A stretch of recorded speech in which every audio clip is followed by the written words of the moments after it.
Sweet. Yeah, we just go live, we say hi, and we just kind of get into it. In post for the audio version, I kind of edit up the beginning a little bit with some music and stuff. But for the live stream, we just kind of go and we start chatting. Just like everyone sees us now. Hello, everybody. Hello, everybody. Just like that. Hi, stream. Happy Monday, everyone. Happy Monday, Look everybody. who we found. Oh, my goodness. Hello. hello.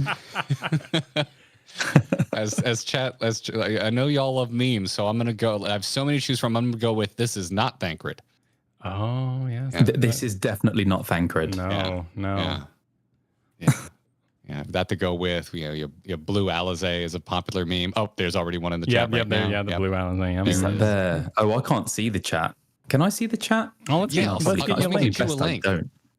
Yeah, no, really? Hey. Where do I see it? They're perfectly lovely people. Let me get you a YouTube link. Here we go. The only thing. Oh, can. Well, okay, let's try it because I'm just scared of my internet causing havoc. If you're worried about that, I would pause the player, but just let chat keep running. Because then you. Oh, I see. Okay, affect your download. Let's give it a go. Yeah, we got it. Why not? I've the only time I've been embarrassed of our chat is when they're making fun of me. They've never made fun of a guest, so I think it's safe for you. First time for everything. But yeah, when I've been streaming, oh, that's loud. That's an ad. Sorry, I'm putting it on my phone. Oh, okay. There we go. There's the chat. Hello. Okay, great. And I'm gonna do a little go live tweet while we're I'm welcoming people. Yeah, we're why doing not? The same. We're getting all the links posted around the internet. We've got a fabulous hello chat. Yeah, I can see it now. roundup of questions here, but hope you all doing well. Awesome. Why is he like a grandfather? That one stood out to me too. What do you mean by that? Maybe it was a really bad idea to put chat up. Let's get some hearts in chat. Let's everyone post your favorite Alphinaud quote. Oh yes. Oh yeah. Now I'm remembering Kyle all the way back when we started. I think this was in the first 6 months of us doing Final Fantasy videos when I did that gag at the beginning of one of our videos where we had Alizé and Alphinaud running. I comped their faces onto the kids from Jurassic Park, and they're running towards John Hammond, and they yell "grandfather," and we made it look like Louis Soir. I love that one. That's a good gag. Oh, I'd love to see that. That's brilliant. Like a 5-second gag that took me an hour to rotor the faces on. And I was so proud of it because I knew it would make Kyle laugh because I know he's a huge Jurassic Park nerd. And it surprisingly was actually pretty on point by the time Coils of Bahamut was over and all that. But that's for a future stream of yours to enjoy. Well, yeah. Not that I'd know about that. No, not that you would know about that. No, not at all. Or the optional lines that you recorded involving those moments. But we'll talk about it. Let's make a show here. Let's do it. Yeah, let's get into it. Let's get it into it proper here, which on my end, the only difference is that I just hit record.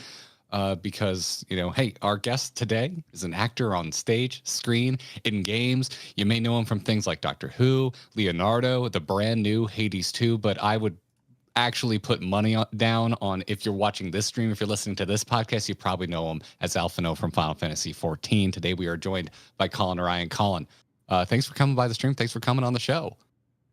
Thank you for having me. Wow, that's yeah, pretty much encapsulated all of it there. That's great. Thank you. You're went diving deep into whatever the internet tells me, which is always accurate. There's never anything wrong with entirely, with actors' credits on the internet. But yeah, it looks like you're at least on Wikipedia and IMDb. Just noticing your credits go back to 2010, so it seems like you've been doing this at least 14 years, if not longer.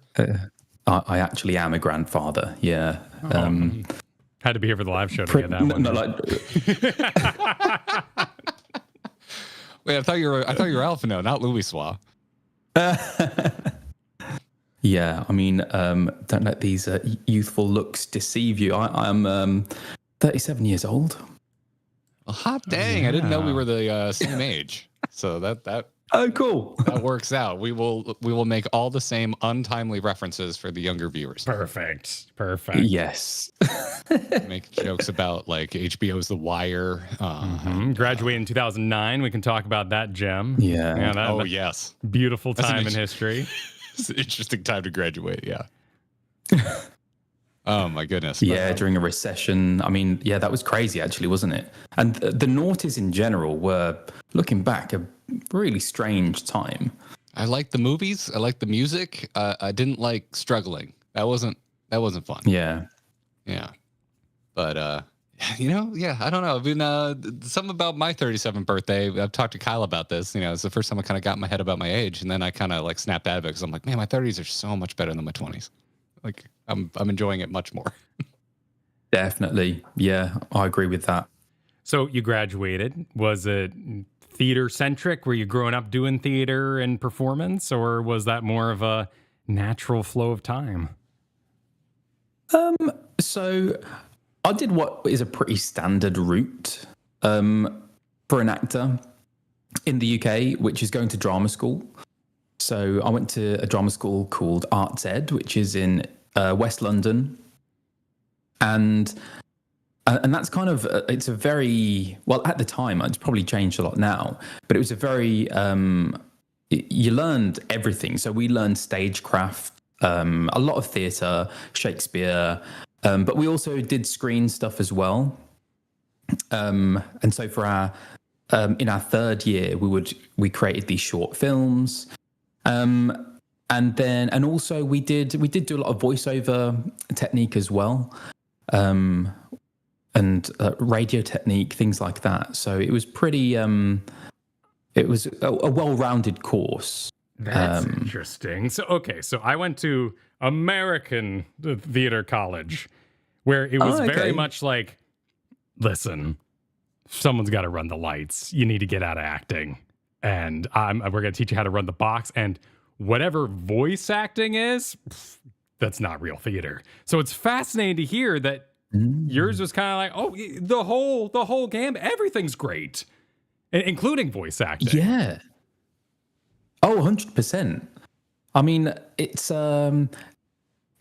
British actors, we are jacks of all trades. So we don't really kind of specify in one particular field. A lot of us do theatre to start with. That's kind of like the training ground after drama school. And then we also do TV stuff, films, voiceovers, games, audiobooks. We do the whole lot. And especially if you're kind of like, it's very different if you graduate from drama school and like hit the big time and you're in, and you get thrown into stardom. That's a very different experience, which only happens to like the tiniest percentage of actors.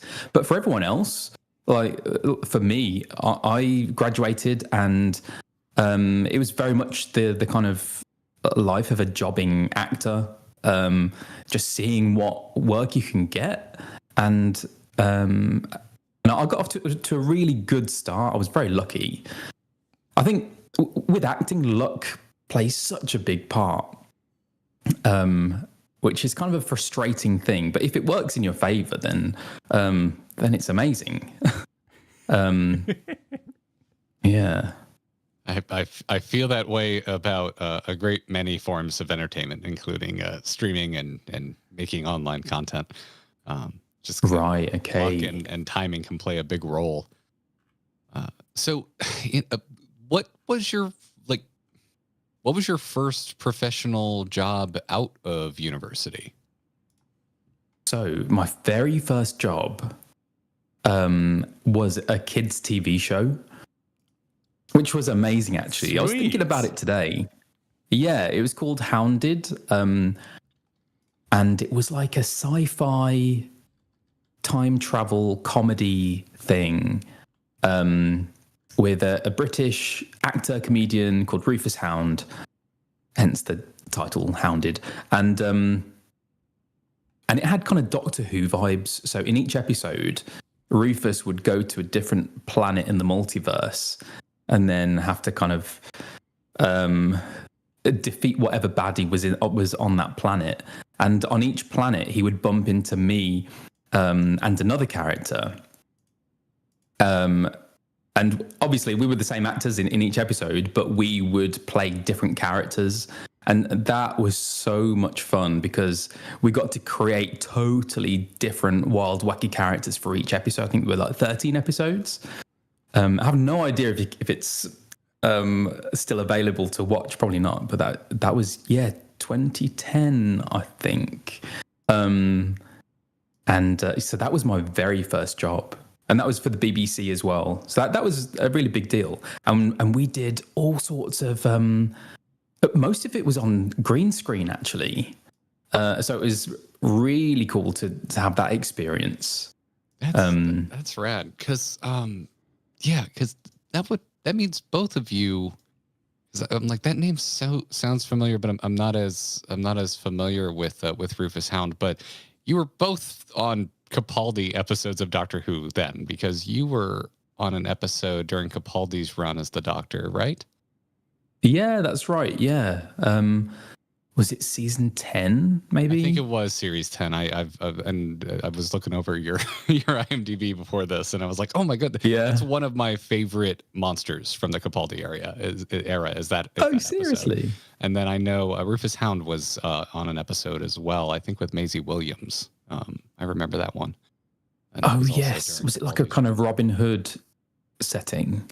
Yeah. I think that was the season before the season you were on, if I remember correctly. Yeah. But yeah, we were my wife and I got really deep down the Doctor Who rabbit hole for a few years there. So that's wow. Awesome. Yeah. That's how you got your start. I think I found this on YouTube a little bit. This? Oh yes. Oh no. I think I've dug it up. Ow. Oh yeah. Well, so some episodes of Hounded are up there. Yeah, looks like I got some here. Let's see. We some sort of Colin like McFarlane intestine gag with like a yeller in like giant French fries or something. And I'm trying to. Oh gosh, look at him. Oh no, who is that boy? This looks wonderful. Why are you doing this to me? This looks wonderful. This looks like so much fun. I feel like it's only fair. It was a lot of fun. Our streams from 2010, Kyle. I feel like it's fair. We'll make good on the back end of this stream. Don't you worry. Yeah. No, this looks like the PBS shows I'm showing my son right now. Like this is what there's. Gosh, I can't remember the name of it, but yeah, this is a very kind of popular like Spy Kids sort of vibe. And it just looks like a blast. Yeah, it was very silly. It was extremely. That's Jim Howick. He's brilliant. We had such an amazing cast. Colin McFarlane, Nadine Marshall, Rufus. Yeah, it was, and for like my first job out of drama school as well. It was great to do something that was that kind of freeing creatively, because we could just invent the wildest characters. And usually in acting, you don't really get that kind of freedom. And that's why I think children's television is such it's amazing work to do for actors, because that's the kind of stuff that you do in drama school, that you get told, like, you'll only do this in drama school. Like out in the real world, you pretty much just play versions of yourself. So whenever you do get a chance to play a really interesting character, yeah, we love that. Well, the variety you're describing too, because I mean, we Kyle and I mostly know you for your role as Alphinaud, and that's you've been playing the same character since Heaven's Ward, so a better part of a decade for you now. Yeah, exactly. And I think that's probably the most consistent, as Alphinaud is the kind of longest I've ever been with a character. It is kind of an unusual thing, really, because like actors don't get that opportunity to stay with the character for that long. I mean, in the UK we have lots of long running soaps, and I think that's really only the kind of so there's like I'm obsessed with EastEnders. That's my go-to soap, which is set in the East End of London. And there are some characters who've been on that show playing the same character for like 35 years. Oh my goodness! Whoa. I was gonna say in the States. I guess the closest thing we have is well, in movies you'd be something like Marvel, because some of those actors have been playing the same characters for quite some time. Oh But yeah, we that's have true. Something like Grey's Anatomy, I guess, would have one of the longest running. But even that show swaps out a lot of its cast over the years. So Right. Yeah, well, I hope they don't do that with me. I'm 14. we agree, and I think chat would be with us too. I don't think anyone's anyway. You would be horribly missed. Did you find your teaching and the schooling you got on voice acting was very, you need a wide variety of voices, or was it kind of what you just said of like, be you, refine this, what you possess? Yeah, exactly that. It was more about being able to do you very well. And that's why so I'm from Birmingham in the Midlands, which has a particular accent. And the only difference really between like my speaking voice and Alphinaud's speaking voice is that Alphinaud is I play him with what we call RP, received pronunciation, which is basically posh English. And so that is a version of my voice rather than kind of putting on something vastly different. And generally that seems to be what actors mostly do is play different versions of themselves. And even more so with accents these days, because although we did learn a lot of accents at drama school, it was mostly about kind of perfecting your own accent and kind of clearing things up. Because now, if they wanted someone to do a Scottish accent, they'd hire a Scottish person. And I think it is much more democratic now, because there was a time when there were much fewer actors who all came from a particular background, who all spoke in exactly the same received pronunciation accent. So it was required back then to be able to transform and do different accents, because actors from certain backgrounds where they would have had a kind of strong regional accent, they historically weren't allowed into the acting industry. It was very much kind of a certain demographic, let's say, who were kind of dominating the acting world at that time. Luckily, that has changed a lot. So yeah, people with Birmingham accents, Welsh accents, all sorts of different accents. Those actors are there and available to take on those roles. That's really cool, and how encouraging that you get to be yourself, and that's who you're refining, and not always trying to. I mean, of course, in acting, I guess you are pretending to be other people. You don't have the same life experiences, but getting to actually hone yourself and seeing that the fruits of that labor develop, that sounds damn rewarding. Yeah, absolutely. And I think that is I think that is what makes the characters unique, is each actor's own inherent uniqueness and individuality.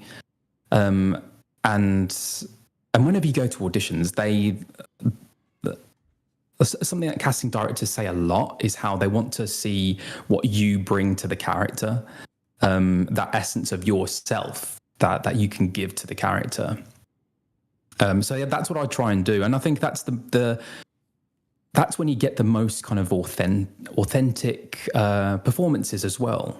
When it comes from when it comes from the actor when they use their own experience to kind of give to that character and to that story.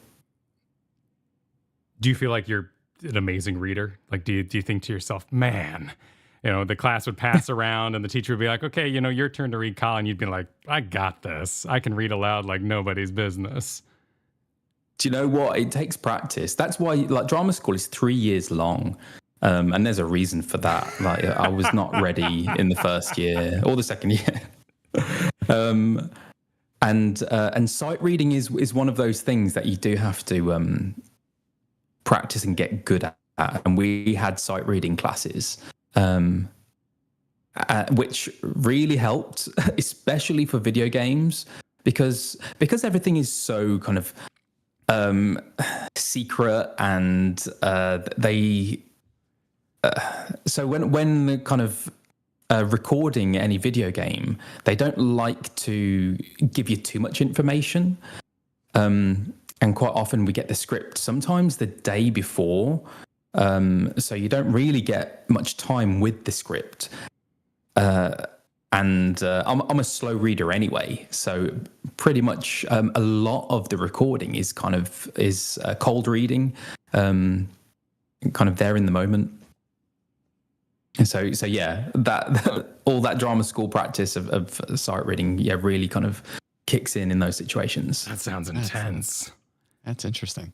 So how did you kind of generally, like, how did you get into voice acting professionally? Like what was the road to getting into video games? Okay. Again, it's luck. So very lucky. I worked with a director, Damien Goodwin, at drama school. Only very briefly. We did like a few days workshopping something that would have been amazing. We workshopped a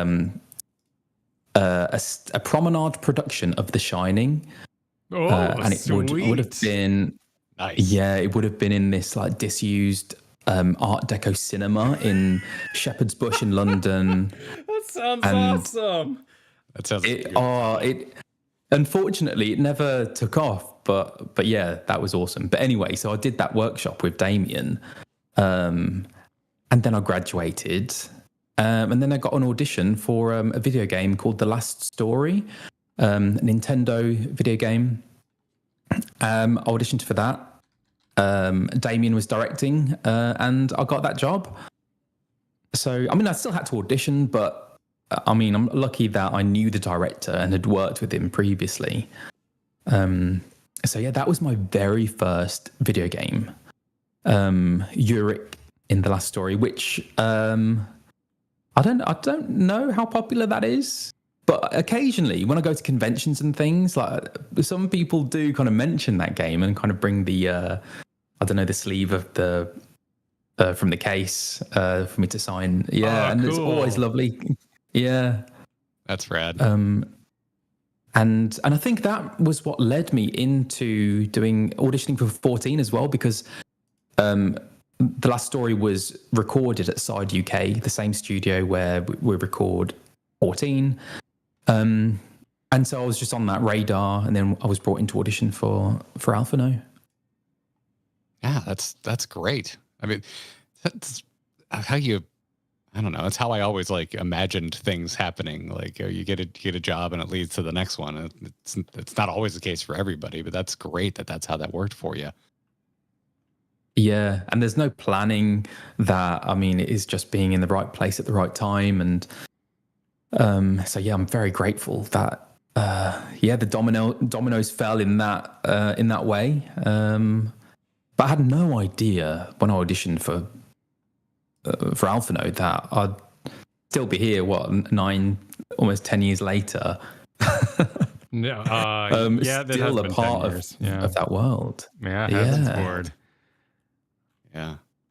That's really cool. I'm curious, like behind the scenes, what you say when you do these readings, a lot of times it can be kind of a cold read. Like what is the direction like? Because Final Fantasy 14 specifically, it had a pretty famous changeover on the voice actors from A Realm Reborn to Heaven's Ward, which is where you came in.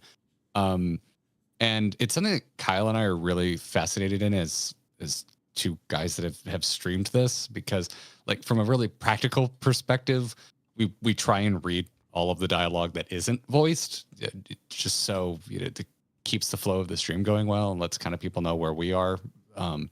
And our pronunciations are all over the place, and so we're always interested in it from like with something that's such a grand epic fantasy like Final Fantasy 14, where pronunciations can be all over the place, and you can 1 minute you can be dealing in kind of grounded geopolitics, and then just minutes later you can be fighting a crazy monster.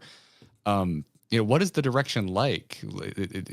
Are you having to kind of set the scene for yourself, or is someone in the booth telling you, okay, now act like you're fighting a giant dragon before you deliver the line? Yeah. Okay. I mean, that is a good question, because it is, we rely on the director and the producers a lot.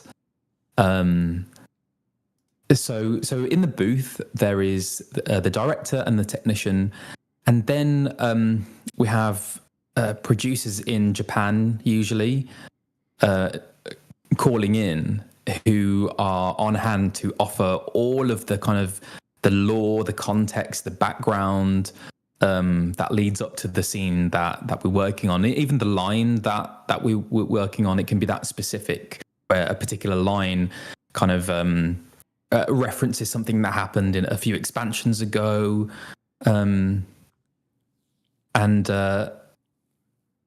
also the other thing is that we don't have any. Well, two things. The first thing is we always record on our own. So in the studio, we're all always in there alone, solo, without any other actors, all separate. And then the second is that we only, most of the time, we don't have any visuals to go by. There are only like a very few scenes that are time synced, where we have to kind of where we see the footage and we have to lip sync to that. But other than that, it's all without visuals, and so we have to rely on the director to kind of push us in the right direction. And I'm always asking, like, where am I? Like, am I in a small room? Am I like out in a massive field or something? Like how, in terms of like the spatial awareness, I guess, and knowing how to pitch it, because you talk very differently to someone who's like right there to someone who's a mile away. So it is challenging. Sure. So it is really a group effort in the booth, for sure. Oh my goodness. I didn't think about that like nuance thing. Because you always hear like moment before and these sort of more grandiose thoughts. But we've all been there in a video game where someone's like, and me too, and it's like, they're right there. Why are they yelling? Oh no, they must have not known they were in that small space. How? Yeah, exactly. How do you process that inflow of what we would call lore, but just that info dump? Do you try to say, this is the one line and I'm just trying to fathom that we're under attack by dragons right now and I'll deal with everything else later? I mean, to be honest, there is a lot that goes over my head. Because there are so many names, so many places, so much lore. I mean, it is dense, isn't it? It's amazing and really rich. And I'm learning. I am learning, and have learned a lot over the years. But it is difficult to kind of channel all of that into one line. And in some ways, you do have to kind of receive it, kind of trust it to do its work, and then let go of it, and then just be in the moment, and deliver the line. So a lot of it is instinct as well, and intuition. And that has also I've honed that intuition with Alphinaud over the years as I've got to know him. It's a strange thing though, because I do feel this like this genuine connection to Alphinaud and the character. And I know kind of generally the arc of his story, but and that's why people are so surprised when they see me streaming, that they are surprised by how surprised I am by what happens in the game, because we only get half the story, if that, because so much of it is unvoiced. We obviously don't record those lines, so we don't have the full story. So it's amazing, kind of like starting streaming and being at the beginning of the journey, and seeing the story play out from the very start. That's rad. Yeah, and also too, I wasn't even thinking about it until you just said it. There's also this entire scenes that your character may not be in as well, and so like you wouldn't know about that either. So it's just, exactly. You're getting so much context now that you are going through it. And for our audience, if you're unaware, Colin, you've recently started live streaming yourself, and you're still in A Realm Reborn, which, if anyone's listening, is very new to Final Fantasy 14, is basically where you start, unless you have a time machine and you want to go back to 1.0. But that's where we all start in the game now. So yeah, you're getting a ton of context. Not to mention, again, as we mentioned, there's that changeover of voice actors from Realm Reborn to Heavensward. So you may have met yourself in that you've met Alphinaud, but you still wouldn't have seen any scenes that you provided voice work for, correct? Yeah, that's correct. Yeah. So that was an amazing experience, meeting Alfie for the first time in A Realm Reborn, because even though it was Sam Riegel voicing Alfie at that point, I still got quite emotional when I first met him. It was almost like seeing my long lost little brother. It was and I still felt that connection. I didn't expect to have that kind of response. But yeah, and also, actually, I should say that the other thing is that when I auditioned for Alfie, I had no idea that anyone had voiced the character before. And I mean, I didn't even know that it was Final Fantasy 14 that I was auditioning for. It's so kind of so secretive.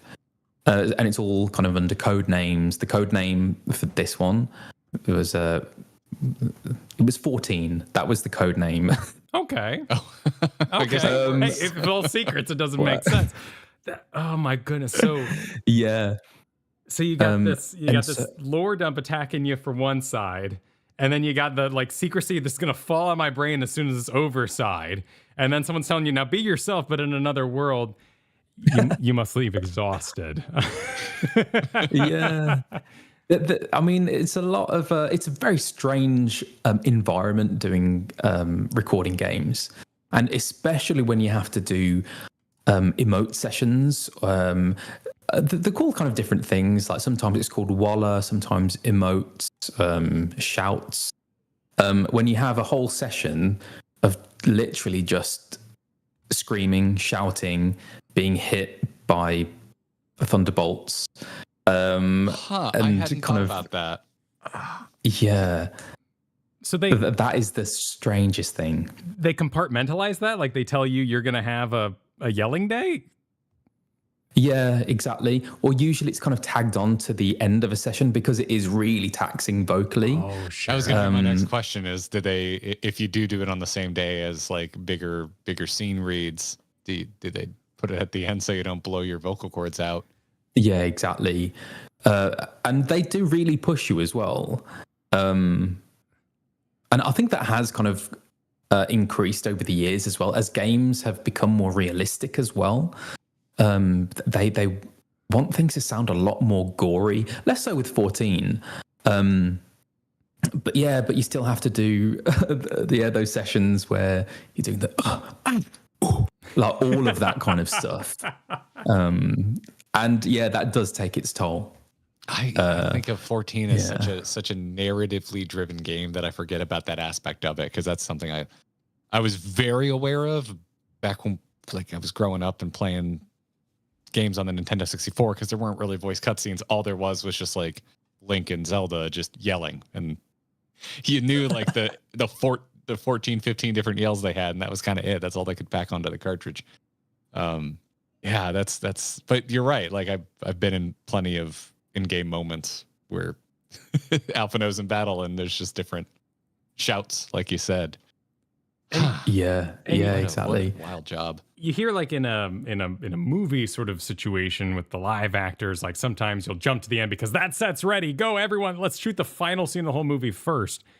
Are video game scripts more linear because they can be, or is it still just like, you know, whatever, just jump around?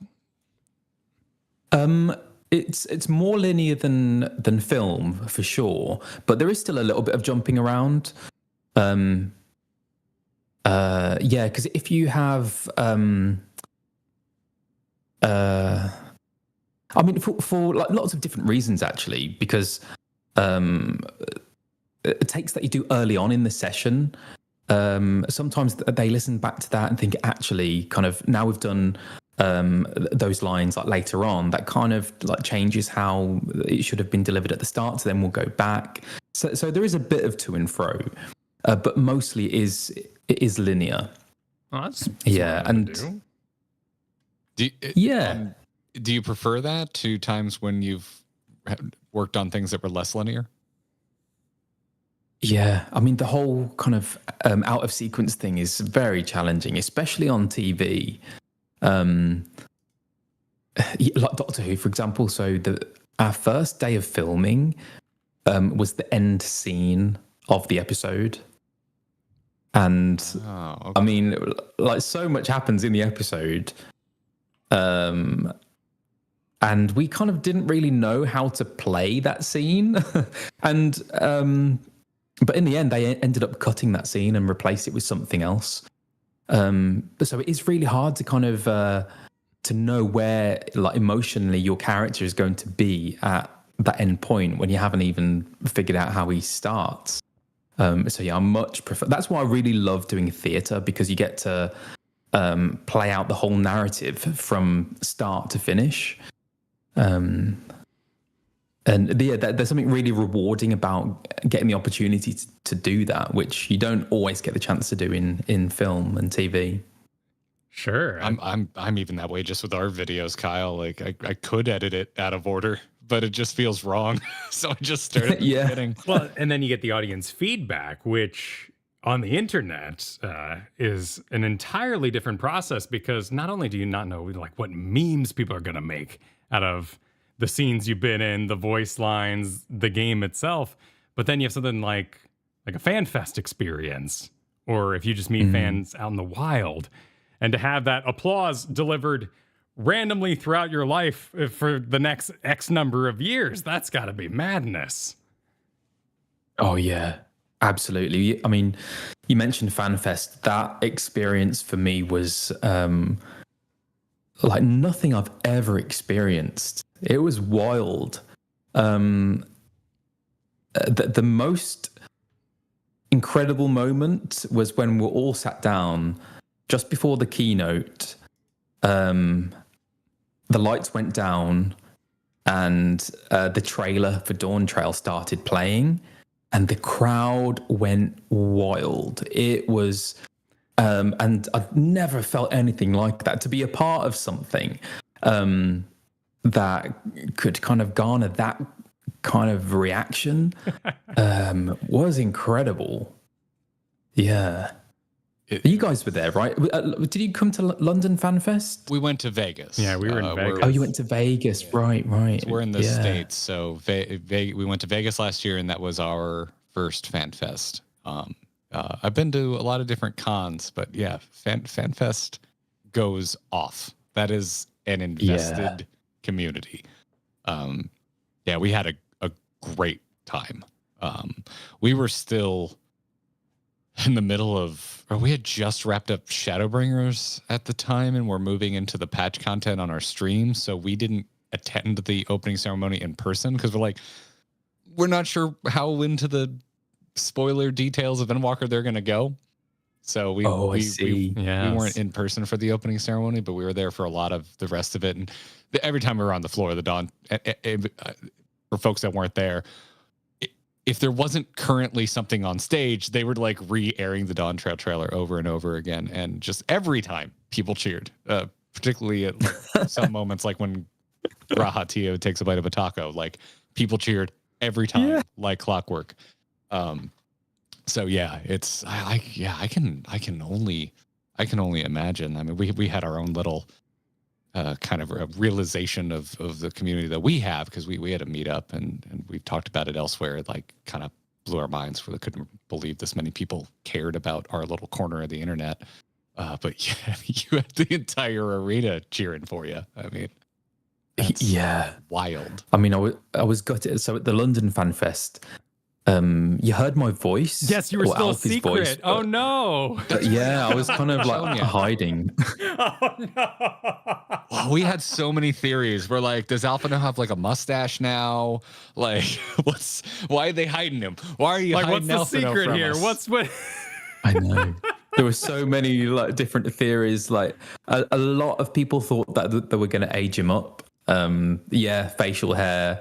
Tall Finot, tall might have grown a few inches. Sure. Yeah. Like some people thought maybe a new job or something. Okay. Yeah. Like Robin's in chat saying right now, we were cooking. Everybody had a theory. Oh yeah. But because your voice kind of teased things off in that trailer. Yeah.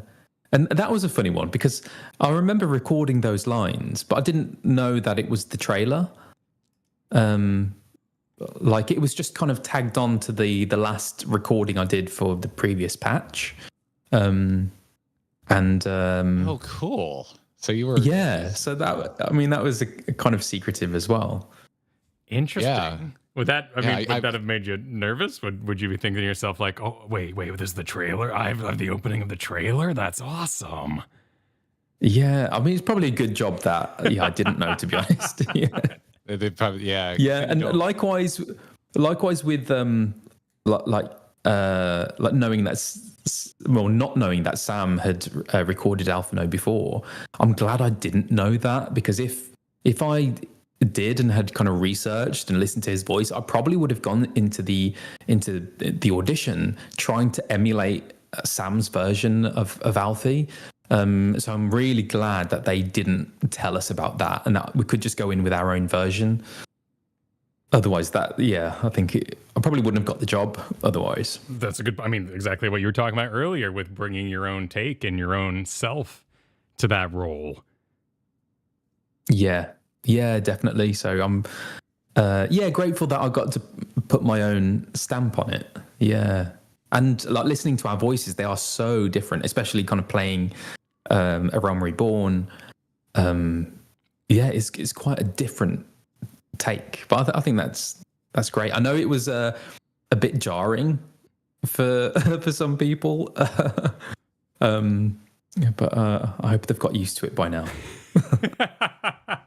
I still remember the first cutscene in Heaven's Ward being like, whoa, different voice. Everyone, the really good, the cup of coffee, something along those lines, right? Like, and it's a transfer basically when Alphinaud takes a drink. It's a fascinating moment. But let's talk about that, because you've been streaming, and now you have the full. I mean, is this the modern trifecta? If there was previously like dancing, singing, and acting, now it's streaming, voiceovers, and TV. Like you're doing it all now. How's streaming going? Like a quadruple threat. Yes, there you go. You got it. It is going well. Apart from all the technical issues that I seem to be very unlucky with. Streaming. But it seems like that's a kind of rite of passage with streaming. But I'm actually really enjoying it. I am totally new to this world of streaming, of gaming. And so I'm learning a lot and having to learn a lot very quickly as well. Because there's like one of my first curiosities is did you grow up playing a lot of games, or because I've heard, I think this is your first like online multiplayer game, but have you played many games before this? So this is my first MMO. I didn't even know what an MMO was. Still don't think I do. But growing up, so this will age me. My first console was the Famicom, the family computer. Ooh. I don't know if you know that one. I think that's old. Was it the Famicom or the Super Famicom? Because I think in the States that was just referred to as the Nintendo Entertainment System. Yes, that's that one. Yeah, NES, right? So that would okay. So you really cementing our similarity in age. That was my first console as well. Okay, yeah, and because I think my mom's from Thailand, and I think she must have brought it back. Like, they must have got it from Japan. Like, I don't know. So that was my first console. And so you got a proper Japanese model. That's awesome. Yeah, that's worth money on the collector's market now. I know. Exactly. And I did have the thought, oh, maybe it is in my parents' loft or something. Maybe it's still there. I could make a bit of money from it. It would be worth a lot now, wouldn't it? And I seem to remember playing Mario. Would I have played Mario on that? Was it on there? Yeah, Super Mario Brothers. The original Super Mario Brothers was on there. Mario 3 was really big as well. Like here in the States, it was really common to have Mario and Duck Hunt on the same cartridge. It was like a pack-in. A lot of us got it with the console. Yeah, I think it must have been the same situation. Okay. Yeah, and I remember having to like blow into the cartridge if it got a bit dusty, all that kind of stuff. Yeah, and then after that, I went to a friend's house to play on his Sega Mega Drive. We played Sonic on that. Used to love Sonic. Yeah. And then my brother got a PS1, and we played GTA, Lara Croft, Tomb Raider, Gran Turismo, like all of those kinds of games. Nice. I'm a big car nerd, so that's awesome. No, it's pretty much the same trajectory. So I went from Nintendo to Sega, back to Nintendo for the 64. I didn't have a PS1, but yeah, that was a heck of a time. So okay, so you have plenty of background with games as a whole. I know we're gonna get into some Q&A from our Discord, but I know someone sent in a question, and now seems like a good time to slide it in. Have you played any other Final Fantasies before you started working on the team? No, not at all. And I didn't really know. I mean, I knew of the franchise, but I'd never played any games. But since I've been on Twitch, I have been watching other streamers play other things. So I've been watching a little bit of 16, which looks amazing. 7 Rebirth. We'll see how I get on with 14. I think that's going to take up a lot of time, to be honest. I don't know. Yeah. Whether there'll be time to do other. Might find yourself busy for a while with that project. Yeah, exactly. There's so much you can do. Even just like the story is only a part of it. There's so much game in that game. Yeah. That was because I'm just doing the MSQ as well, which is going to take long enough, but there's all like the other kind of side quests and things as well. So yeah, but no, I'm loving it, really enjoying it. Nice. Well, I have to ask, because I know you popped into our stream once, and I was just like, I think I had just wrapped up reading some voice lines for Alphinaud, and you showed up. I'm like, oh no, I hope he didn't hear my awful Alphinaud impression. But like, what is it like? Forget us, but like to tune into other streams and hear other people like trying to either do an Alphinaud impression, or it's also really common for streamers to just completely depart from what the voice actors do, and because we also have some gag voices we do on our stream.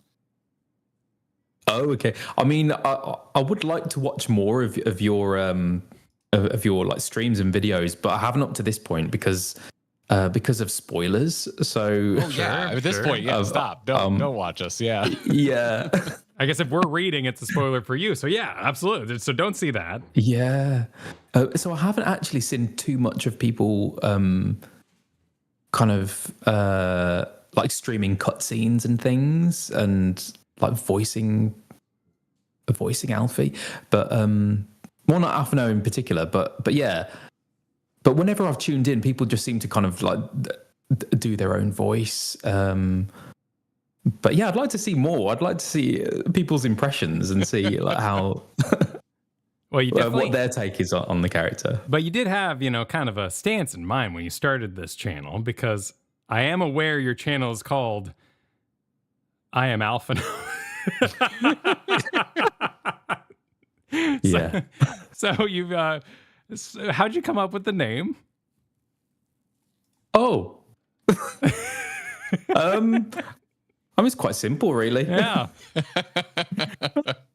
I am Alphinaud. Yeah, because people have been asking that question of like, or just actually assuming that I play the game, and it always I felt really bad saying, "Oh, sorry, I haven't played it."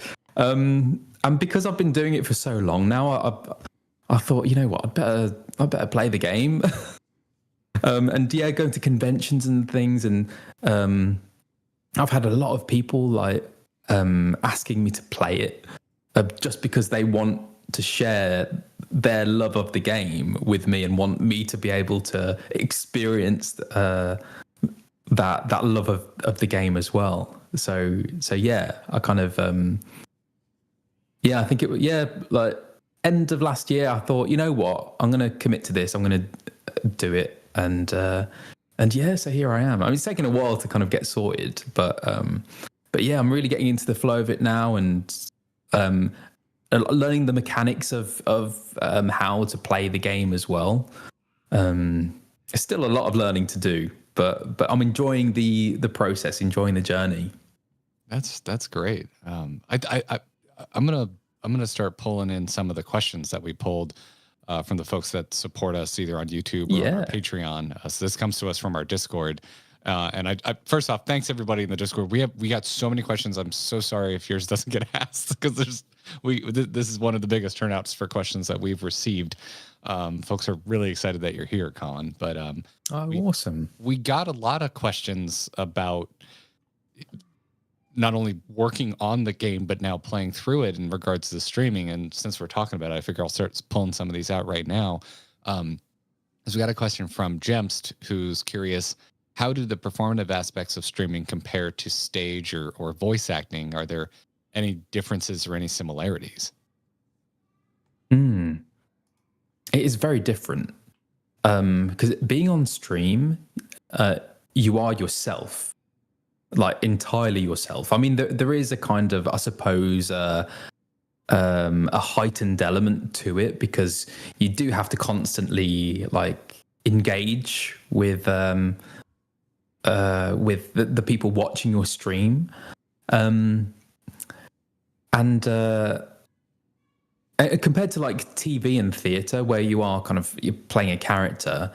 I mean, you still, like I said before, bringing aspects of yourself to the character, but it is a totally different experience streaming, and I'm surprised at how much I'm enjoying streaming as well, and kind of like being in front of the camera and chatting to people. It just feels quite natural, actually, but I was kind of dreading it to begin with. I thought, oh, like.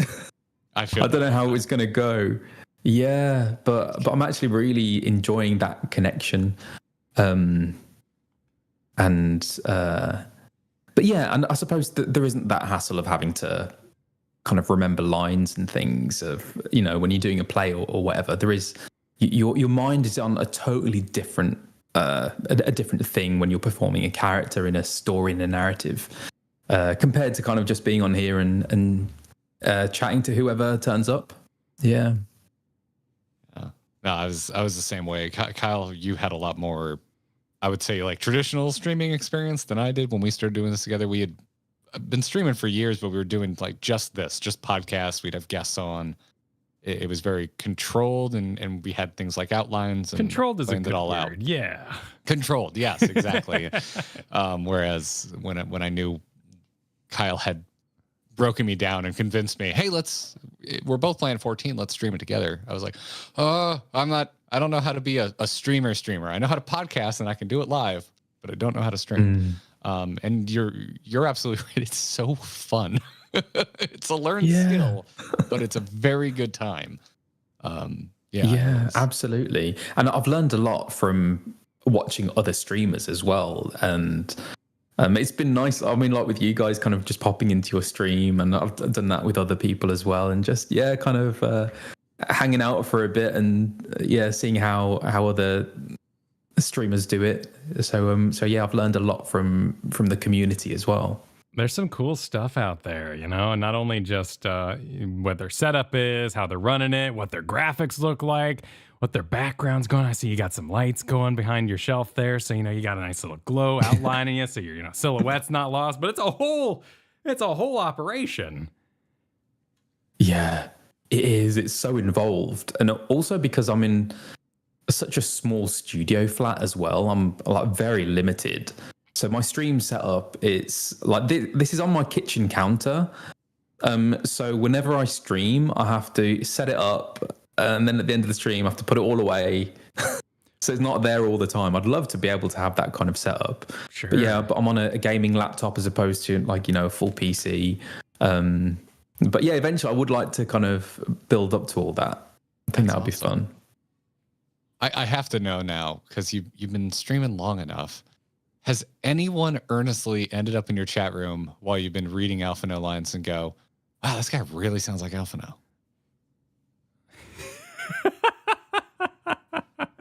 I don't think that has happened. I mean, I think I've made it pretty clear. I am Alphinaud.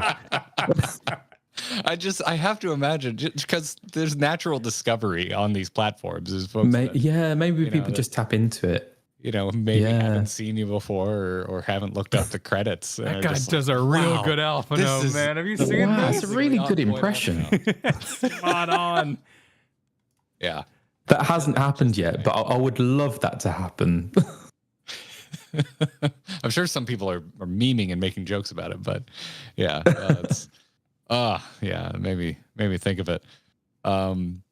So back to some of these, streaming and acting questions. Pothy from our Discord is curious, do you find it easier or more difficult to perform as a voice actor or doing theater and television work? Ooh, that's a great question. Do you know what? It's very hard to compare each of those disciplines because they are entirely different in by nature. So I think all of them have their difficulties, which are okay. So the difficulties for voiceover, there are quite a few. One of them is being in the studio on your own. It's much easier when you're acting with someone. So that's what I love about theatre is that, and when you're filming on screen as well, is that you're with other actors and that there's a natural kind of chemistry that happens, and sometimes you can come up with performances that are totally surprising and out of the blue because you're just kind of vibing off each other. I love that. And so that's very hard to kind of create in the recording studio. So I think there's much more kind of technical skill involved in order to kind of create really authentic, emotional, heartfelt performances in the voiceover studio. But what I love about voice acting is that you don't have to look good because so much you can literally, like some voiceover jobs, not with 14 because that's in the studio, but some voiceover jobs I have literally been in my pajamas, having not showered, and I love that. Oh, the build up to that was incredible. You could hear the love in your voice, and I'm like, oh, I can't wait to hear what this is gonna be. This is genuine joy he's sharing. That is beautiful. That was genuine. That is genuine joy. Oh, yeah. God, do I sympathize with that? If only all work was like that, that you could do at home in your pajamas. There was a 2-year period at the beginning of of Kyle and me working together where it was audio only, nothing else. The second we introduced camera, Right. I was Special like, "Oh time. no, I need to worry about how I look." So yeah, Chad. I know it doesn't look like I try, but this is effort. This is effortful. It's all pure. You effort. look great. But yeah, that, I mean, and with TV and film, that has its own challenges as well. What I love about screen stuff is that you get the opportunity to travel a lot. I've been very fortunate to have filmed things in the Caribbean. I filmed 2 separate things in the Caribbean. So I've been to Guadeloupe and Dominican Republic, and then I filmed one of my first jobs, also a kids TV thing, was Leonardo, which I filmed out in South Africa. Filmed a commercial in Serbia. Filmed an Amazon series in Spain. I love that you can get to travel with work, but filming is hard because you are doing 12, 14-hour days. It is long and very tiring. So yeah, all of them have the pros and cons, and like with theatre as well, that like doing 8 shows a week is again really tiring stuff. So yeah, I kind of, there are things I love about all of them and things that are more challenging for sure. Yeah. It makes it's the ebb and flow. It's like the challenges of it make what's great about it seem as great as it is. I feel like I also just want to make a joke about 12, 14-hour days. Sounds like us trying to finish whenever we get to the end of any of the expansions. Those streams go long. So yeah, wow. I mean, you've had such a career up to this point, and along those lines, AGR Perez sent in a question. I was curious if there was any advice that you would give your past self about, starting your career. Ooh, that is a great question. What advice would I give?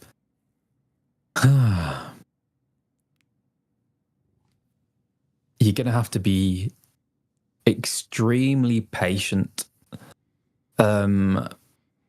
And that is still something that I have to tell myself now. Yeah, because when you graduate, you are just so excited to work and so ambitious, and you want it to happen straight away. And quite often it doesn't. And like I said, the people that you see in magazines, like in photo shoots, all of that kind of stuff, they are like the tiniest percentage of actors.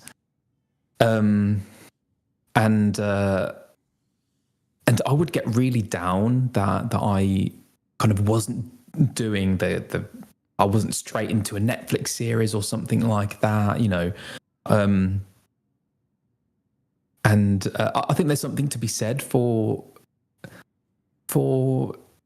abiding your time and continuing to develop your skills and hone your skills, because I think that is what will give you longevity in the long run. If you want a really satisfying, fulfilling career, if you can continue to develop your skills as an actor, I think that, combined with having patience as well, the sprinkling of luck, I think you're on to a winner. Yeah.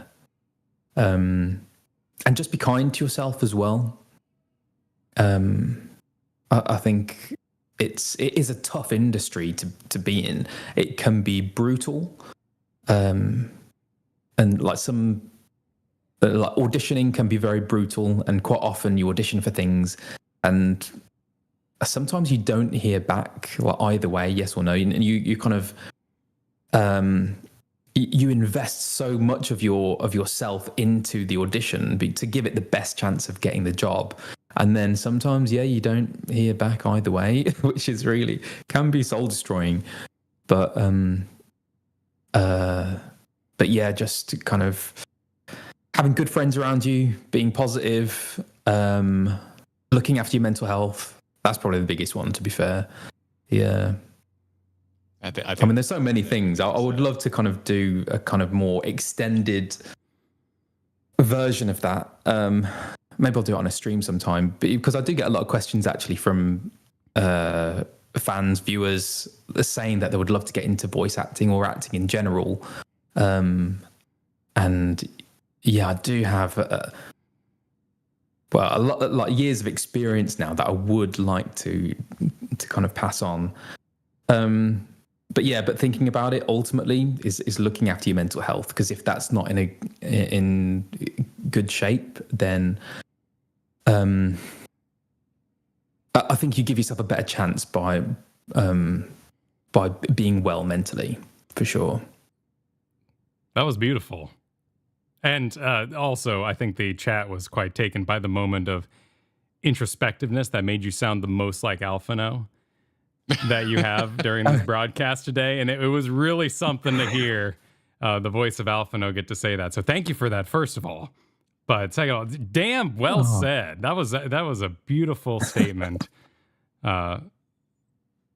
Ain't that the truth? Oh, thank you. Yeah. I've had a feeling that would land for you. Okay, Kyle and I have talked about this a lot, because we've the two of us have tried to make a career out of online entertainment since 2010, and really just kind of feel like we've got our feet underneath us the last couple of years. And so we talk about that kind of thing a lot, and I'm astounded by how much of what you just said, the advice you just gave. I'm like, oh boy, I wish I could seal it up in a letter and give it, to 21-year-old me. And you wouldn't listen because you're 21 No. and you got stuff to do, But and in particular, that kind of performance edge on it too, where you're pretending to be other people, and some of them aren't exactly good people. Taking care of yourself might even be that much more important in those cases. Yeah. I mean, for me, each actor is different in terms of how much they throw themselves into the character. At a certain time, like in the 80s, maybe 80s, 90s, method acting, that was like the kind of fashion, really, of actors becoming their character and like living their entire lives as that character, even when the cameras aren't filming, when they're at home with their families. I think I'm glad that has kind of fallen out of fashion, because I think that can be very destructive to not only to the actor themselves, but to the people around them, the friends and family. And yeah, for me, I definitely have to make that division of when I am the character and when I'm me. I try not to have any crossover, because I think you can, especially if you're dealing with, if the project you're working on, if it's like a play that is, gosh, I remember I did a play, Edward II at Shakespeare's Globe, 2019, and that was like some really serious subject matter, and at the end I had to play Edward III, who was a child and who had just discovered that his mother had plotted to kill his father, and I had to go to some really deep, dark places to emotionally get to that, to be able to do those final scenes. But at the end, you do just have to shake it off and get on the bus and go home and, and live a normal life. But if I was to take all that and kind of live in that, those emotions, that's not healthy. Take some time to disconnect or come down from those moments, I'd imagine. Yeah, exactly. Yeah. And actually, there's a kind of parallel with streaming as well, because so yesterday I started streaming an earlier time because I was finding that I was finishing streams at like 10, half 10 in the evening, and I was like absolutely wired. I was just buzzing. Same. Yeah, do you get that as well? Yes, especially if we're getting to the end of a big moment in the MSQ. So if we're about to roll credits, we'll usually do a longer stream that day because it's like, well, we don't want to take a break right before a big moment or like leave right before the end kind of a thing. So we try and plot out a few more hours, which means we can be live for 9 hours straight sometimes. Wow. And a few of our streams have wrapped up at like 2 a.m. for us, and just trying to I've just no way just go lay in bed. And I'm curious.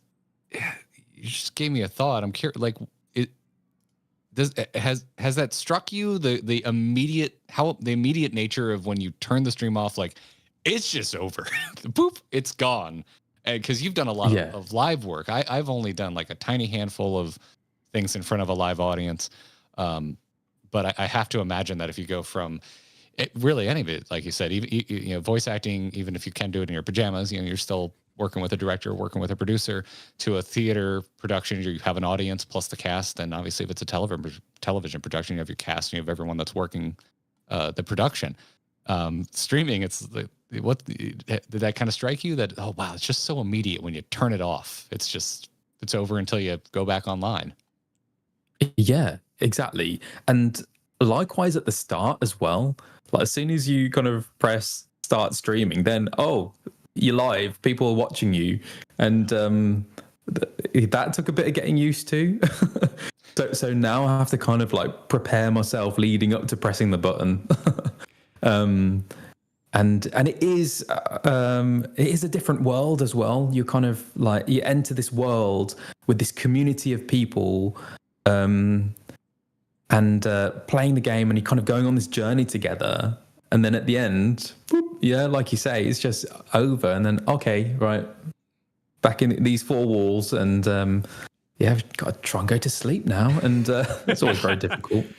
But I'm glad that I'm starting a bit earlier, so I have that time to kind of wind down.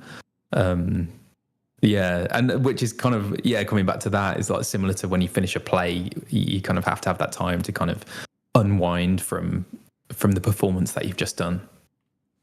I'm so glad. I'm so glad to hear that, because it's something that definitely affects me.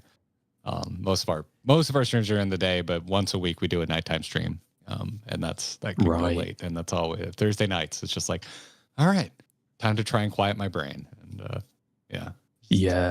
suddenly domestic life is just back. Yeah, exactly. Yeah. And because there's so much stimulation as well. And for me, I spoke a little bit about this on my stream last night. I'm very introverted. So if there's a kind of like, if I'm overstimulated, that can kind of frazzle me. So after, I really do need to decompress. And with streaming, because not only are you playing the game, and for me, like playing an MMO, there's so many like menus and things that's all kind of going off, and all maps and whatever. And then there's OBS, like the broadcasting software. And then I've got another computer with like Discord and like chatting to my mods on there, and then the chat. So many different things that you have to kind of multitask, which... So afterwards, my brain, I'm always absolutely shattered, like really tired. It's enjoyable, like doing the stream, but then afterwards, I'm like, oh, okay, I need to chill out now and have a break. Not that That's natural. A lot going. Yeah, that natural going on divide. at once. I'd say the thing I miss most about like just that traditional theater is when you're done with the project, you have to destroy the set. And I know that's not every production. Sometimes you have a special crew that comes in, but just like the breakdown and everyone's gathering up everything. Like when you're on the internet, you're just like, well, video shift. It's just files. Put them in the, and you're alone again, at your computer. Second it goes live, second it turns off. To get personal about our stream for a second. That's why I wanted to do that big montage at the end of our Endwalker finale, Kyle, because that was me kind of putting a stamp on the end of this arc of it, because we had 2 years and change of footage, you could literally watch my hair grow from slightly shorter than yours, Collins, to the length it is now. No way. I never thought about that. I didn't do theater really at all. I was a garage band kid. I was just like, I know it's not over. I know we'll be back in 2 weeks doing raids and patch content, but it just, we're to a major chapter close on this arc, and I just wanted to do something for it, because I was just like, I need to mark this occasion. And so how does it feel for you guys, like having gone on that journey together, like playing the game, like coming to its completion of that arc? It in a way, just as kind of momentous as it felt it would, because we were lucky enough to have an audience, and that audience, they get into your head. I mean, you read your comments, you interact with the chat, and so you start to get a feel. I refer to it as energy or vibrations. It's like you can just, unless there's people trying to be cheeky and actually spoil you about what's happening, and that's, thank God, they're very few and far between, and our mods do a great job of kind of insulating us from that. But the emotes start flying, the hype, you can just, even though it's a lot of, it's text, but you're just like, okay, something big is about to happen, and they're excited to see how we respond to it. That happened for months leading up to us actually finishing Endwalker. You just kind of like, and so it was equal parts that it really did feel momentous. And I've been lucky enough to work with this man across the camera from me since 2010 is when we made our first podcast together. So we've been working together a long time. And so it felt celebratory, which is hilarious because we still haven't gone out and celebrated. I mean, Kyle, you just welcomed your third child into this world. And congratulations. Thank you. Yeah. We just started working together from the same state. We used to work from the country apart, 3 time zone difference. So there's just been a lot of change. We haven't had any time to actually go have a celebratory meal. So it's equal parts wow, it really does feel like an accomplishment. And at the same time, the next day we called each other on Discord and got back into our calendar that we shared together. And we're like, okay, raid in 2 weeks. Okay, cool. And it's right back to it at the same time. Cause while I think a lot of people found us because we were analyzing the story of 14. We're still big game nerds. Kyle and I became friends because we like boss fights. We like the MMO mechanic of tanking, healing, or doing damage. And it just so happens, Kyle, you've always liked healing. I have always liked tanking. So we kind of have this duo dynamic when it comes to games like this. So yeah, I don't know. It was such a mixed bag. It's really analogous to that whole turning off the stream bit, because it's like, wow, when we got here, it was like, oh my God, we made it. This is amazing. And then as soon as it was over, it's like, okay, what are we doing next week? Right back to the the regular production side of things. Well, and Final Fantasy 14, you and your fellow actors have created such an interesting dynamic with the player because we're the main character in it. And so when we think of our journey, we're often thinking oh, my character. So that makes me want to ask, what's your character's name? Do you, and I'm trying to search on your Twitch here. I'm looking through the files, can I find your character? When did you pull up your menu? And do you have a backstory for them? Are they on a grand adventure? Oh. And what are you playing? Oh, right. Okay. So, my character name is Dorfin. He's called Dorfin Greenwood, and he is an archer. A backstory? I didn't have a backstory for him. Is that what people do? I didn't realize I had to come up with one. Well, some people. It evolves over time. Really? You kind of there's that initial scene where you just sort of wander in on a cart next to yourself in that regard. For you, you had that special experience. Seeing yourself on the cart as you yourself were arriving in town. But that was wild. But sometimes in this, almost after you hear you talk about soaps and stuff, and how they just keep going. It's but this is MMOs are the interactive soaps. You're playing one. You're helping make one. sometimes you go, oh yeah, well, what did I do before I got on the cart? Was I under arrest? Am I in trouble? Those are good questions. Yeah, I'm going to put some thought into that. I mean, I totally just saw it as me kind of inventing this character and then just like playing this game. But actually, no, you're right. I think he needs an origin story, doesn't he? So I will I will think on that one. If it makes you feel better, I do not have a backstory for my character. Oh, okay. Yeah. Over time, I feel like I have a good idea of what type of person my character is now. But when I loaded it up, like I was like, I don't know if I'm gonna like the game. I don't know. I threw a joke name at him, and now that's it's stuck. So. Oh yeah, I hear that happening a lot. People thinking, oh yeah, I'm just gonna name him. I don't know, there's something silly, and then you're stuck with that forever. Yeah, and then you become attached because I like totally intended to create another character on stream, but I was practicing with my character and I became quite attached to him. So I was like, I'm going to keep him. It happens to all of us. Yeah. We did an event last year where we used the in-game item, the Fantasia, and we changed our characters up for an event. And I really liked what I changed my character to, but I was just like, I got to go back. Like that's my, I've gotten too attached. That's my character. Yeah. Yeah. Speaking of getting attached, got a question from Benefors in our Discord who's curious if you have a favorite line of dialogue that you have spoken. So, my favorite line is different to my favorite.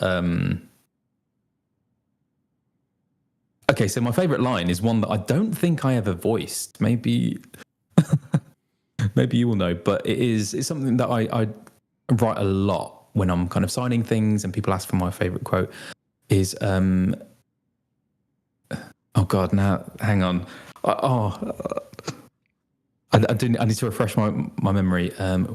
Yes, we define our worth, not the circumstances of our creation. I love that line, but I don't ever recall recording that. Maybe it was an unvoiced one, but I just love the sentiment of that line. But I think one of my favorite scenes was recording all that stuff with Vorthree. Is it Stormblood? Maybe Shadowbringers. Shadowbringers, right? Yeah, I mean that whole scene, because I watch that back occasionally, mostly like when I'm due to go in and record again, just to kind of remind myself of how Alphinaud sounds. I watched that scene, and I just love that end line. What you need is a mirror, not a painting. It will capture the horror I see before me far better than I ever could. Love that. That was such a smackdown. Yeah, that was the moment that I went from Alphinaud's growing on me to I love this kid. I love that scene. It's a great scene, isn't it? And I think that is Alphinaud's essence, because he is confronted with a really powerful person. And he stands up for what is right, and he stands up for the people who are worse off in those situations, and he will challenge authority figures no matter how powerful they are, because it's the right thing to do. And so that's what I love about the character is his courage and that kind of moral compass as well. I think even it's interesting, even in A Realm Reborn, he's much more pompous than I play him, especially at the start when I took over.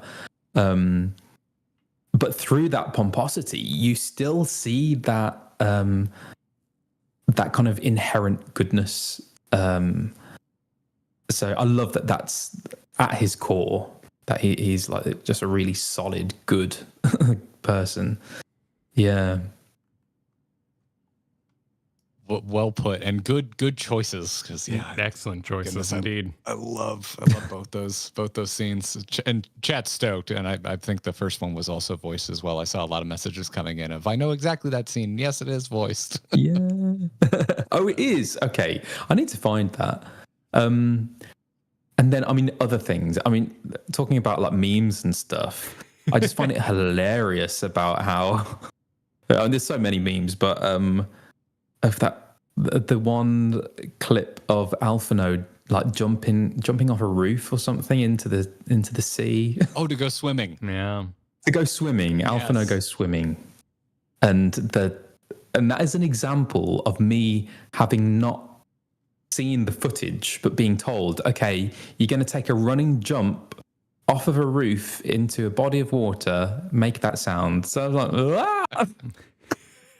God knows. Well, it's very clear what came out, and it is there for eternity, which I used to absolutely hate whenever people brought that up. It's so embarrassing, but now I think it's quite funny.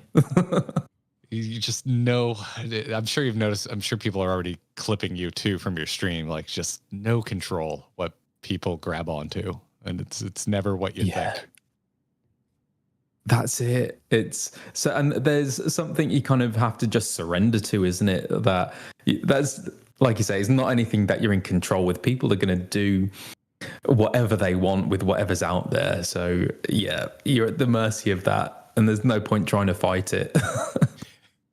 I just need to remember how to spell it so you can sign the next autograph with a written out version of Alphinaud's yell. I've actually done that. Yeah. Oh, nice. By request or of your own volition? It was of my own volition. I did check with them first. Like, do you actually want that? And oh yeah, that's a good idea. So yeah, YYYAAARR GGHHH, loads of exclamation marks. Yeah.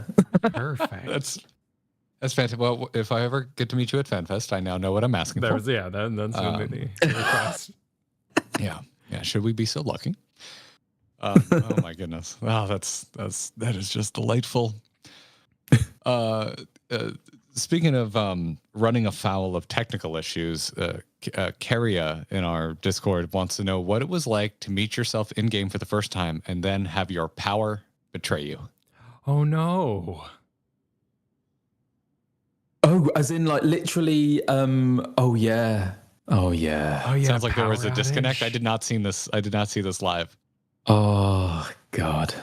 So I've been in this apartment for like maybe 2 months, and there are still things about it that I'm trying to figure out. So the way the power works in this block is that you have to use like kind of prepaid credit to top up your electricity meter. And then once it goes down to 0, then the power just goes out. There's no warning? And that is just no warning. Wow. And that is on, one of my VODs, I guess, on that stream. I was mid-stream, and then literally the lights just went out. And then I think all people could see was me going, and then the whole stream just cutting out. Jeez. Yeah. That was not fun. And so I put emergency power on. You can then put emergency power on for like an hour or something. And then I came back on and said, sorry, guys, my power went. I'm going to have to go and sort that out. Yeah, but hey, streaming, it's live. That's what happens. We had a really big moment during Endwalker that I will not spoil you on, but everyone watching probably knows what we're talking about. Like, massive cutscene, major moment, stream dies out of nowhere. Yep. Sometimes it happens. Yep. It was quite the experience. That's how it works sometimes. That's how it goes. Yeah. And I'd be silly like to not expect more of that to happen. I think it's but hey, I've got new equipment now, which is helping a lot. I think I've managed to kind of level things up a little bit. Hey, Mike sounds fantastic. We were testing it before Thank you. live, and the difference was night and day once you engaged it. Yes. But getting back to some of these 14 questions, Henshin wrote in and was curious if they actually, we hinted or got into this earlier with what people were theory crafting was going on, and it turned out not to be the case. But Henshin's curious if they ever do actually age Alphinaud up, would you change your voice for the character? Ooh. I mean, I would have thought he'd. Well, that's the thing. Has he stayed 16 for like 10 years?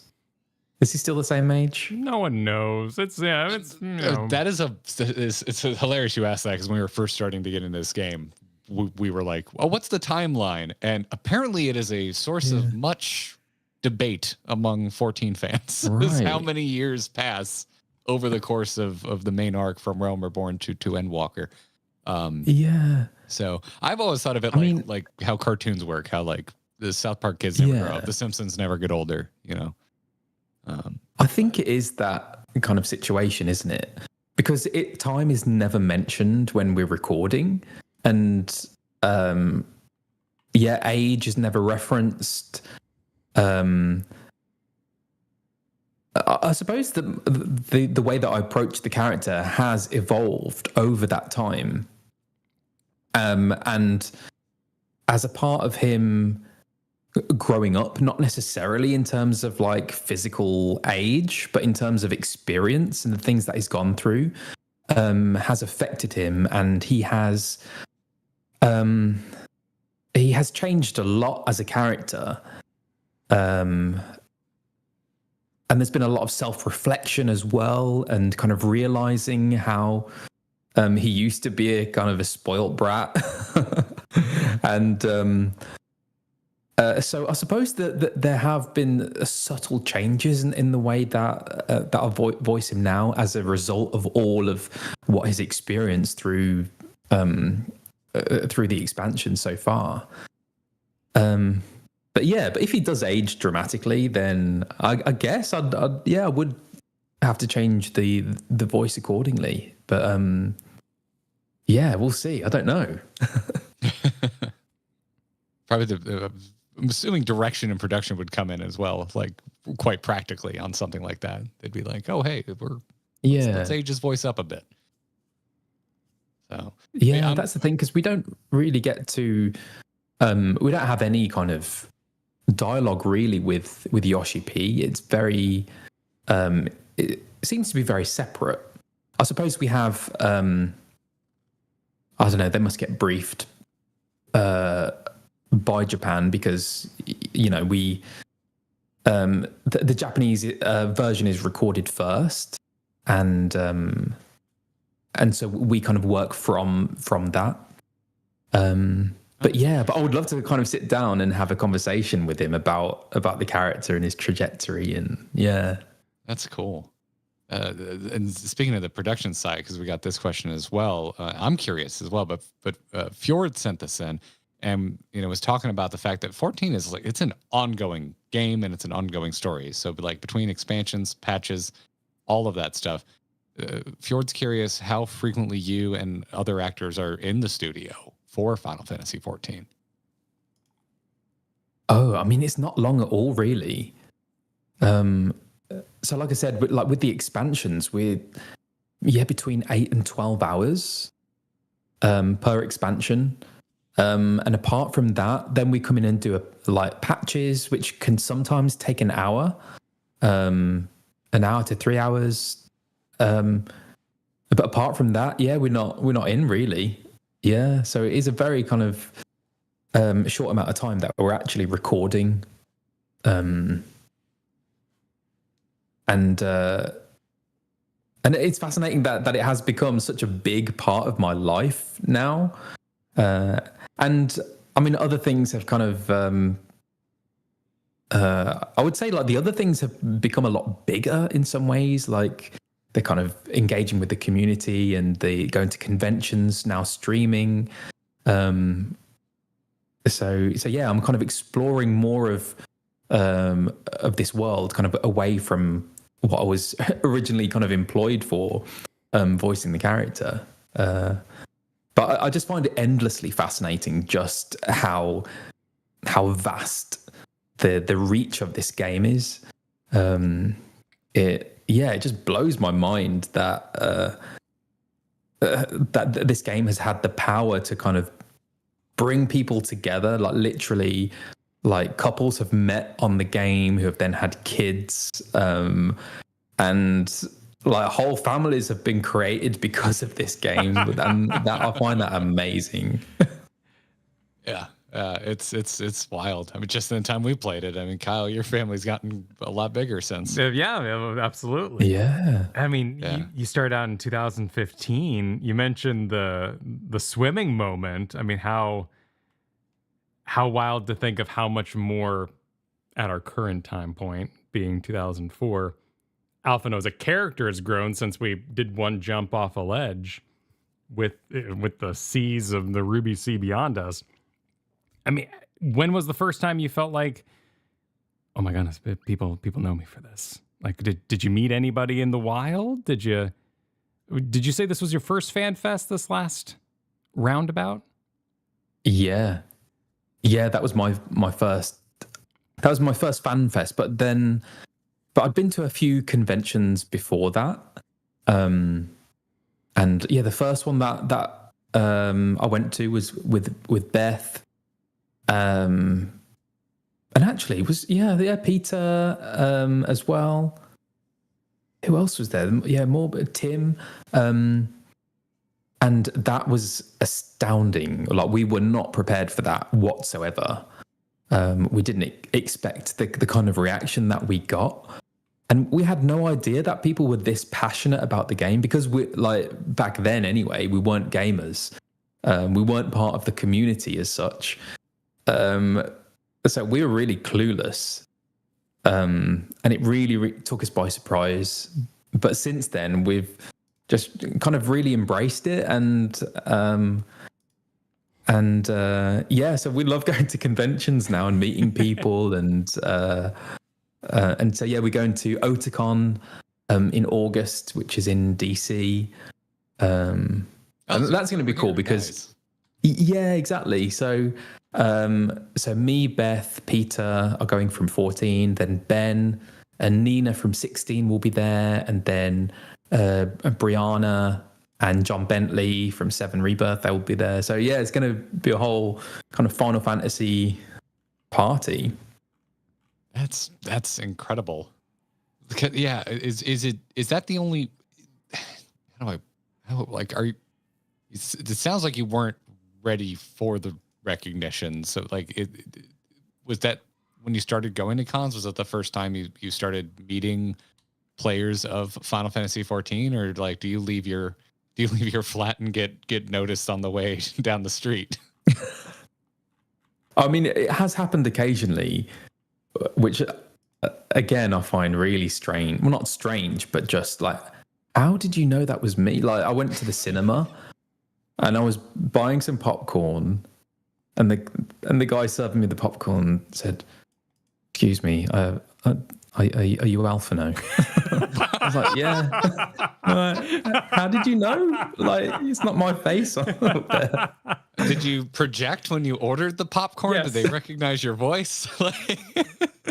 Maybe that's what it was. Yeah. I mean, I have no idea, like, whether it's from like social media and things, but also like people still remember me from like randomly from plays I've done like years. People have really good memories, and sometimes like the worst was when I was at a club with a friend, and then someone came up to me in the club and said, "Oh my God, I used to watch you when I was a kid." And I've never felt so old in that moment. Like, just this in this club with other adults like drinking alcohol, and then this person coming up to me and saying that I was their childhood viewing. Yeah, very strange. Oh my goodness. I guess Yeah, that could be possible. Yeah, okay. You can do the Yeah. math there. Wow. Yeah. Jeez. Yeah. But yeah, you get recognized in all sorts of different, for all sorts of different reasons. Yeah, but no, I love it whenever people talk to me about Final Fantasy, because and it is that unique thing of being with a character for so long. So I genuinely love it. So yeah, I'm always really happy to talk about it and yeah, to share that passion with like other fans of the game as well. Yeah. That's rad. That's really cool. Yeah. So would you say 14 is what most folks want to come up and talk to you about, or is it kind of split between your whole repertoire of work? Mostly it's Final Fantasy 14. Yeah, it depends what the situation is, really. Sometimes it's Doctor Who as well, because Doctor Who also has like a really big and committed fan base. So yeah, Doctor Who, but yeah, mostly it's for Alphinaud and 14. Yeah. That makes it. I was surprised because I got into Doctor Who way before I played Final Fantasy 14 and had come up on stream a couple times, and like every time it came up on stream, there were tons of people that wanted to just like, hey, let's just talk about Doctor Who now. And so there seems to be a big crossover with fans of both, which Yeah. when I stop and think about it, it makes sense because they're both. I think they're both very. I would describe them as optimistic storytelling. Like they're both very uplifting. Yeah, that's a really good way to put it, and a really good parallel, actually. Yeah, there is that that common thread of good overcoming evil, of unity, about coming together. Yeah. And I think that's also kind of manifests itself in the people that I meet as well, because all of the people that I meet at conventions and like this whole community, like, and Beth and I talk about it a lot, just how lovely people are. People are so kind. So yeah, I think that the game really kind of and Doctor Who, it kind of attracts those kinds of people, which is really lovely. Yeah, I think about a lot. Anytime I notice patterns like that, I'm like, why do these tend to connect? But that's what I go with. And yeah, same thing on the kindness of people in this community, because thinking about bringing it back around to when I guess all three of us grew up. I just remember I don't know how your folks were, but my parents just being like, all right, the internet's a scary place. People on the internet are scary. Beware of internet people. And then years down the line, how we're all making a living here, and you realize that it's just the surprising amount of just really good-hearted people that go out of their way to be kind. Yeah, absolutely. I mean, if it wasn't for this community, then I would not be on Twitter. I'm just very lucky that my kind of interactions on Twitter are just like really wholesome and positive. Because there is a whole other side to Twitter that is very kind of dark and toxic and angry. But I'm glad I'm on this side of Twitter. Yeah. I was about to say, I'm like, that is a loaded statement. Social media, my goodness, it can, but yeah, and too, it's something we talk about with other streamers now. Is too, it like I think when Kyle and I have come around on this, I think you end up with the community, and you end up with the audience that you put out. They tend to kind of match your energy. So just from hanging out with you here for the last hour and a half, like it doesn't surprise me that you've attracted some really nice folk, because you seem. This has been a delightful use of time today. You're a good hang, Colin. Oh, thank you. Absolutely. And you've been part Likewise. You've been part of a huge font of hope for many people too, particularly over these last 4 years or so. There's a lot of people that have really resonated with the game and your character. So I think we have a saying. It's like, how did you get through all Final Fantasy 14? And how could you be toxic in the game at the end of it? You can't. You can't. If you're paying attention, if you're reading the lines, if you're hearing the speeches, you can't get to the other side of it without feeling something. That's lovely. Yeah, I'm so excited to kind of play through the rest of the game, the expansions. Yeah, because I want to experience all that as well. Yeah, very excited. Well, I'm sure a lot of people watching or listening, however they're getting this, are as well, and we are as well. It's twitch.tv/IamAlphinaud. If you're watching live or you're watching this on VOD, our wonderful mod Luke is dropping links in chat right now. Oh, thank you. But Thanks, Luke. Before we get you out of here, Colin, anything else you'd like to promote? Anywhere else you'd like people to look you up? Oh, that's very kind of you. So yeah, I'm on X and Instagram, and I suppose my latest news is that I am also the voice of Apollo in Hades 2 by Supergiant Games, and that has just been released in early access. So yeah, I hope you enjoyed that one as well. Sequel to what I think is one of the greatest games of all time. I'm really excited to get in there and try it out. Congrats on that. I look forward to hearing your voice some more. I'm just gonna post it here in chat. There's a lovely clip of you streaming. What was this? 4 days ago, where you get to meet yourself, and it's just wholesome as heck. Your surprise, your shock, your awe of the visage you've been given as Apollo. Wonderful job in there. Looking forward to playing it. Thank you. Yeah, I mean, it is a fun game, very addictive. So yeah, I hope you enjoy it as much as the first one. Yeah. Looking forward to it. Well, thanks again, Colin. You've been really generous with your time, and the second we let words slip, folks were really excited. So we really appreciate you coming on and spending some time with us here. Thank you. Oh, it's my pleasure. It's been so lovely. So thank you so much, both of you, for having me on. Yeah, it's been a pleasure. So that's kind of the end of the official recording. Feel free to duck out whenever you want, Colin. We usually stick around and just chat for a little bit. Again, huge thanks. That was such an awesome chat. Awesome. Loved hearing your story. In a live situation, the lights would go low. This would be us talking as the music plays, and we're doing like the talk show thing. I see. But now we can say. So has it stopped now? No, it's still going. The chat's still this. we're We say hi, chat. Right. Stream's still live. Exactly. You could say people's names aloud, and that would really give them a fright, I'm sure, and all that sort of thing. Yeah, you can call out Jack Herbert or Mike Menjivar and say something really specific to them. Okay. Yeah.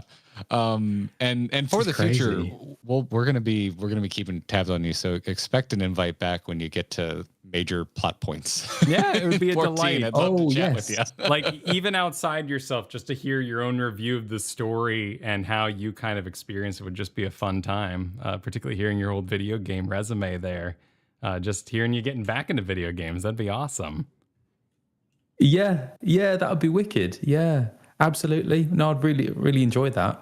Yeah, this has been great. So thank you. Yeah, thanks for coming on.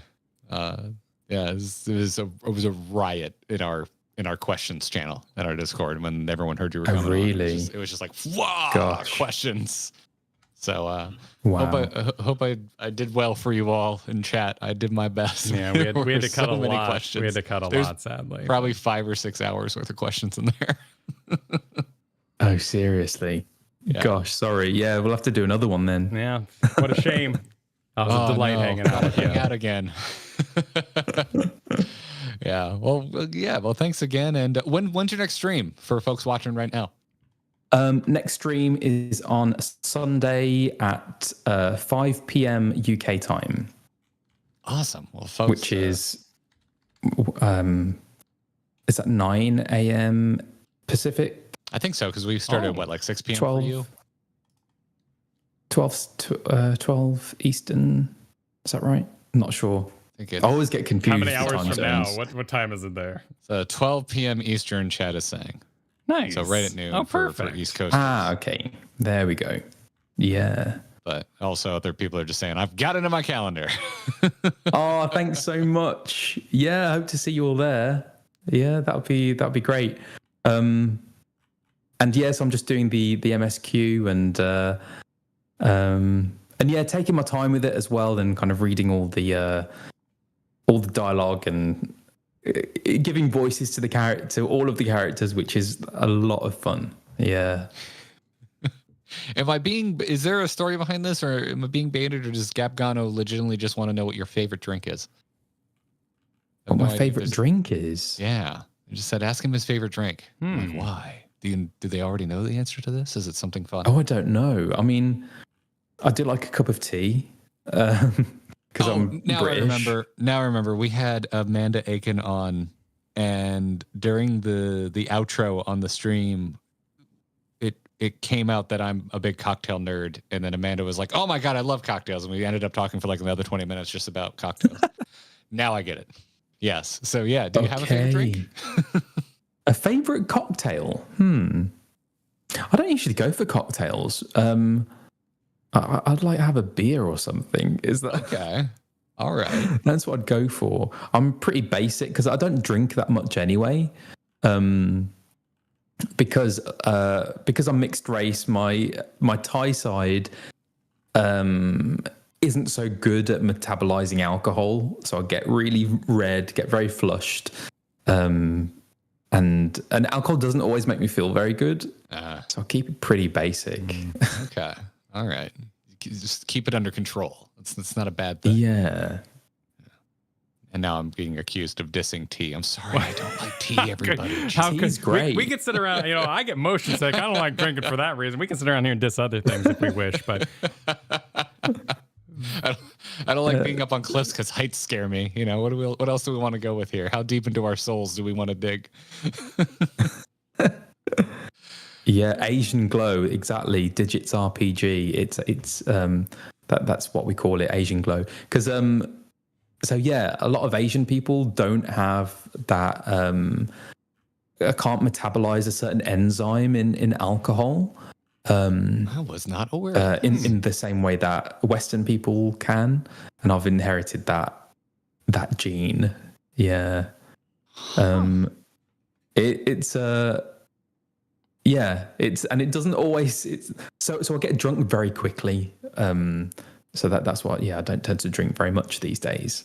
Huh. And yeah, that's fair. Yeah, you're not alone. A lot of folks in chat being like, "Yep, 100%. This is me," and I'm just saying, "Oh, okay." Some of the wildest liquor I've had have come from Asian countries, but okay. Yeah, makes sense. Yeah, and that's the thing. Like some. God, some of my like uncles, they used to drink so much. So I don't know what that's about. But yeah, I keep it very simple. Okay. Nice. Yeah. Well, thanks for sharing. All right. Well, we'll get you out of here. We're gonna hold down fort and chat with chat a little bit longer. Give them an update for the week. We got some streams. We're getting back to the MSQ on Thursday, so maybe we'll see you. We don't know, and we don't want to ruminate because we don't want to give anything away for you. But we haven't run back into Alphinaud yet. Yeah, we look forward to meeting your digital self later. Yeah, maybe. Who knows? Oh, interesting. Yeah. Okay. Who knows? Well, I look forward to kind of meeting you then. Yes, and hearing the excellent story on your bard in a future stream, of course, the backstory of Oh yes, of course. At least 3 bullet pen points. And paper out now. Our first follow-up will just be an episode about Colin Ryan's Warrior of Light backstory. Yep. We want the exclusive on that. Don't give that to any other outlet. Perfect. Oh, for sure. Yeah, you'll be the first to hear it. Thank you so much. All right. Thank you so much, guys. So do I literally just kind of disconnect now? Yeah, just feel free to hang up. Yeah. Have a good evening. Nothing, all right, then. Rude about Thanks so much. Thanks for hanging. See you guys. Bye-bye. See ya.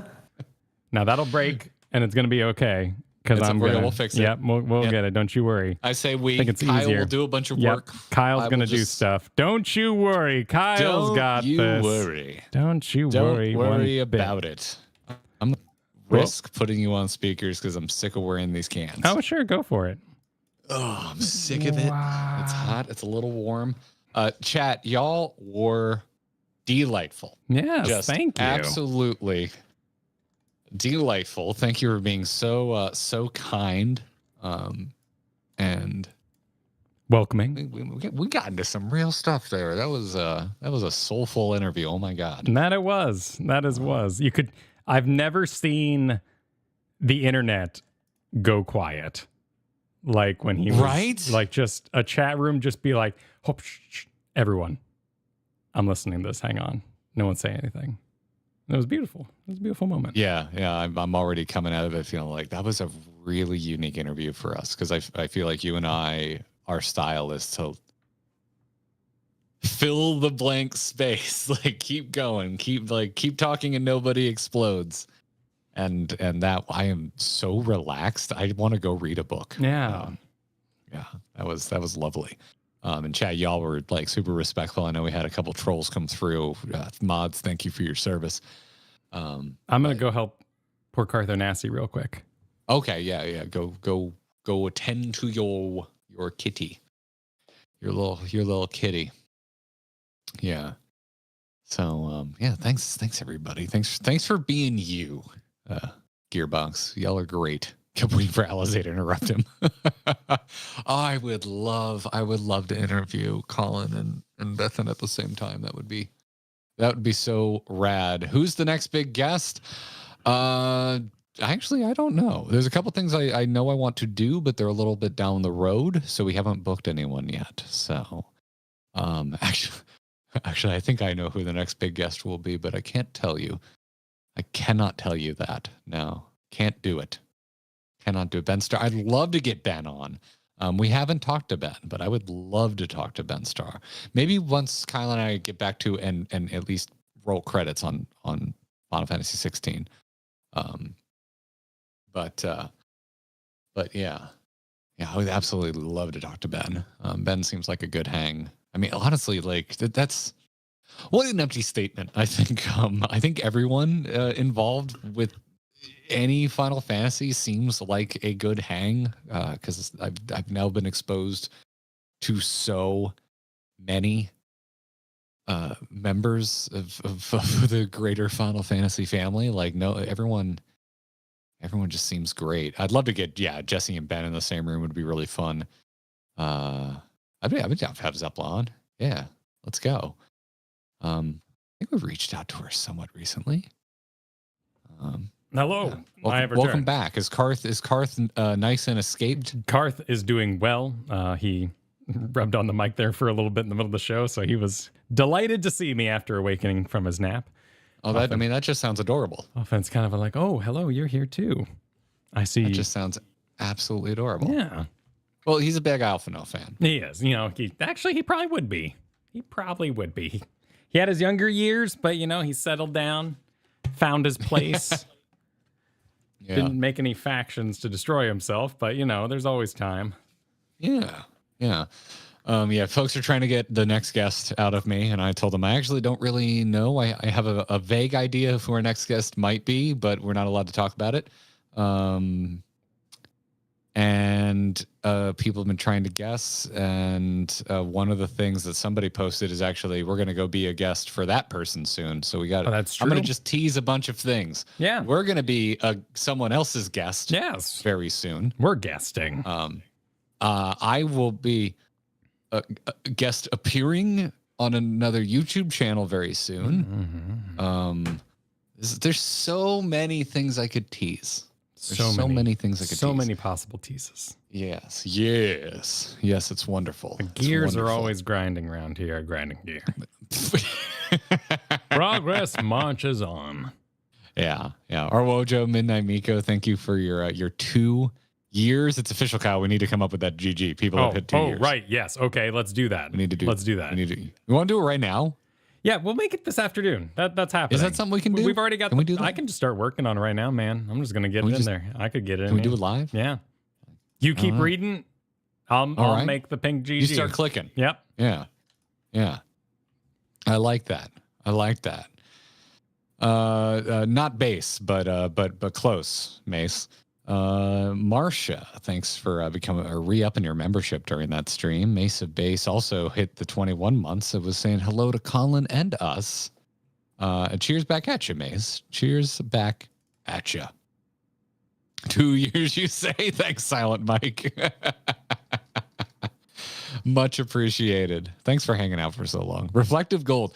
I would love it if they could pull that off on YouTube. I feel like they would need access to your camera so they could like have it actually reflect you, and then you'd have to enable it.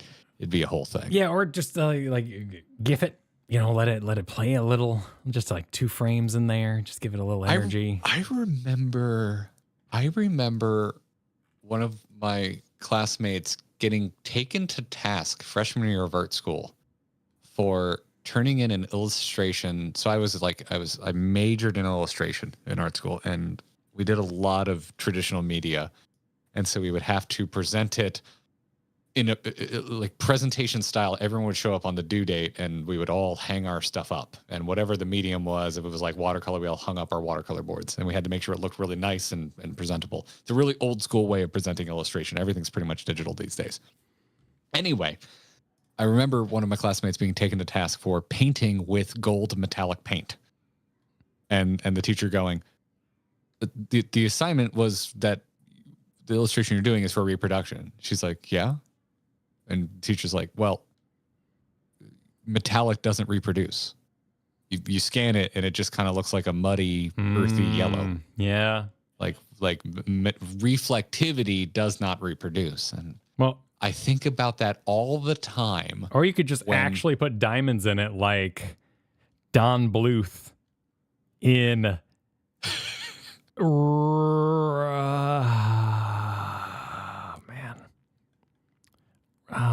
Anastasia. I have not seen that. I have the art book for Anastasia. That is a rockin' art book. All right. Oh, look at you. How pink do we want? Like, do we want something like this, or I already love that. There are many shades, but I like a warm pink. I like a warm pink with a decent amount of red in it. Okay. I like a pink that leans a little red versus a little blue. Yeah, see, that gets more purple. Yeah. So I'd go hot. Yeah, right there. That's the one. Yeah. That's the one. Yeah. All right. Yeah, because we have a purple already. It's coming out. So we want to make sure it's quite. Yeah. There we go. Yeah. That's fantastic. Oh, you got an art degree in 02 and you presented the same way. Yeah, it was nuts. We had to. Like, I remember first semester freshman year, we spent so much time learning how to mat whatever our board was that we were drawing or painting on. Like, you would put masking tape on the edges so that when you were done, especially if you were painting edge to edge, you then peel it away and you have this beautiful white border. And it's like no one presents anything this way anymore. Even if you are like, there's still plenty of traditional media artists out there, but there's a very good chance that even when they're done, it's getting scanned and it's being reproduced digitally. So, yeah, you got to take all of that into account. It's very, and we knew it at the time, and even our teachers were like, "You just you learn this. You know, you're right. You probably won't use it, but learn it." So, yeah, it was part of playing the game. It was all a part of it. And the Mesa Base corrected the spelling of Colin's name with a super. I didn't read this to Colin directly, Mesa Base, but Colin seems extremely kind, and I have a feeling he would, in fact, forgive you. El Bardo, hello back at ya. Thanks for coming by. Ferraris, thanks for re-upping. Balthulu super chatted during this. What do we have to do to get Colin to re-record Alphinaud's Realm Reborn dialogue? I mean, I don't. That'll be the Realm Reborn special edition. They're going to hire George Lucas to come in. They're going to put in a bunch of random scenes. There's going to be chocobos walking in front of the screen. It's not going to age well, but they're going to make it happen. Yeah, but you're going to be young when it happens. It'll look good to us for a brief window of time. Yeah, it's like poetry. It rhymes. Exactly. Yeah. Yeah. Did you see the news over the weekend that Phantom Menace is the most streamed piece of Star Wars content on Disney Plus? Huh. That surprised the living hell out of me. Like, I found that recently so bizarre. or overall? I didn't go any Okay. deeper than the headline. I'm part of the problem. You. Listen, man. I had Mother's Day a day early, and then yesterday we were trying to be healthy before we went and enjoyed ourselves with a bunch of Mexican food. It happens. Yeah, we went out by you to that park by the lake. Okay, nice. Where you and I usually get coffee. Sure. We were like, because I was like, that seems like a nice place to go for a long walk. It's not. There's no shade at all. Oh, yeah, the sun is beaming. Yeah, I didn't really think about it this time of year. We completely looped that island walking path, and it's barely half a mile. I'm like, okay, so I'm just roasting, and this isn't even that long of a walk. Didn't even succeed. Didn't fill the need. So we've marked it as a way to change things up when it's cool out. So once winter hits, we'll probably go walking there to kind of change things up. But I think it's off the menu for summer walks because there ain't no trees. Shame to hear it. Yeah, I'm the back of my neck is tan because I didn't apply sunscreen and I tied my hair up without thinking about it. So I got a little roasted yesterday. Can't wait to see Garrett on How to Drink. Yo, Greg, if this ends up in front of you, put me in, coach. You're one of my favorite YouTubers. Let's go. I want to be on your channel. I freaking love How to Drink. Yeah. I've said it before. I'll say it again. How to Drink is the number one reason I do not make any cocktail content. Like, I would do that, and he does it very well. All right, it's engaged. 24 months. We just got to wait for the spiders to do their work and make their way here. Yeah, so you should see your if you're 24 months or older. Well, actually, 24 months would be the oldest because it's been 24 months since we got approved for YouTube memberships. Hey, there it is. It's riding. Is it? Oh, Sean and Jen. Oh, look at that. There it is. Thank you for the pink. It's live. A Realm Reborn special right there. Our own legendary backer, Sean and Jen. Thanks. Beyond so the much. Orange. Our Nice. Luke. Freaking Lost Mythics. Hell yeah. Celebrate the pink. The pink party up in gear. Engaged. What's up, Will? Thanks for the 24 months. Hell yeah. Love all this. Yeah. You'll get there, Riprix. You've been here a long time. Yeah. No worries. We'll get you all knighted with the pink GG soon enough. Malmuhi said we missed Alphinaud already. Oh, okay. All right. The memes. We're in a Ben part earlier said it. If I had a nickel for every time Colin voiced a twin who helps light the way, I'd have 2 nickels, which isn't a lot, but it's weird that it happened twice. Oh. Yeah. I love everyone just like rocking their pink GGs. Trying it out, seeing if they got it. Yeah. Earlier, Rudolph tweeted the moment Apollo talks about his twin sister with Alphinaud voice, I laughed my ass off. Oh, there you go. It was meant to be. It was a match meant to be. Yeah. Pins and Needles, thanks for the Gemma Super during this. So this is totally not weird, leveling my bard while Alphinaud is talking in a different accent in the background. That was cool hearing because I'm always interested in accents, particularly like British accents, because I know there's so many different ones. But yeah, Colin put it in a really technical way that I've never heard anyone talk about it before. That was like how there were so many parts of that interview that are freaking beautiful, and I hope they make it to ears that need to hear many of those things. But man, getting to hear that actors, hopefully these days, in not just the UK, but other, schools are being told, be yourself. Freaking hell yeah, man. That'd be awesome. You spend so much, if you want to go into that profession, you spend so much time being told to be other people and that you're not good enough. And that's badass. Also just hear that they embrace voice acting as an actual, Poppy, my profession. goodness. Oh my goodness. That is not to be another way to outdone. be pink. I didn't even think about that. Yeah, that is kind of the the color for particularly generous supers. So that means for 3 years we'll have to make it red because I think that's the next super color, right? I think 50 to 100 is pink and 100 and up is red. This man's got that business brain. You can't stop him. He's already going. No, this is not me trying to game. He's branded do it. not send a red super. This is not me trying to game the system. This is me realizing that we made the new GG particularly close to the pink super chat color, which is a very good. That's the kind of shade of pink that I like. It gets lost in there, doesn't it? Yeah. Yeah. It looks good. It looks freaking good. It does. It does look nice. Yeah. I'd say use metallic gold, but it doesn't hold up a print. Matt gets points for paying attention. Well done. Well done. Matt gets points. This isn't a class, but yeah, you get points. You get points. Let's see. Rudolph also followed up that super with we demand Kyle D&D streams. That was the most on brand. I was about to yell at you for pandering to your own audience, Kyle, when you were like, so does your Warrior of Light have a backstory? Yeah. I'm just like, we get it. You're a DM. Yeah. Well, I wanted to know, what he was coming in there swinging with. Dude, I didn't realize until that moment that I do not have a backstory for Tuna. Does Val have a backstory? A little one. Just a little one. Little one? Yeah. Okay. Yeah, because I've told the story a million times. I didn't think I was going to stick with it, so I was like, Tuna No Crust. Haha, that name makes me laugh. Yeah. Let's just give this a try until I get bored.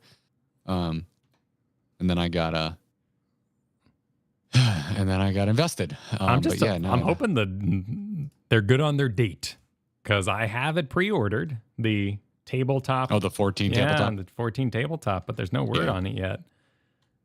Yeah, I want to sometime this month. A good excuse to tabletop with you, sir. I'm looking forward to it. Exactly. Looking forward to it, but the timing is a little rough. It's so close to Dawn Trail. We're gonna have a lot of things going on. No, we'd be squeezing it in for sure. Yeah.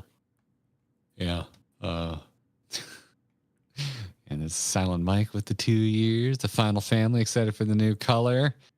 Shinjio said 4 months off. You'll get there. Don't worry. I mean, and if you don't, it's okay. I don't want to make that sound like you must. You must stick with us. No. We hope you want to stick with us. We hope we're worthy content available for you of your 2 year. That's the better way to put it. Gabgana said Teleji Adeleji shot first. Yeah. I mean, kind of. Until they edit it, they really want to decrease the end of A Realm Reborn, as they've gotten older. They've realized it might not be for kids, so they're really going to back off. It was more of a finger than an arm. Yeah. You guys should role play the Tuna Val backstory before Eorzea, says Karu. Oh boy. We'd have to get a lot better at machinima, Kyle, which is to say get good, be able to do it at all. Yeah, no, I've never actually invested in anything export wise. No, ever. Same. Never in World of Warcraft. I think I changed a skin once in World of Warcraft. I learned how to do skins in Sims 1. I used to make my own skins in The Sims.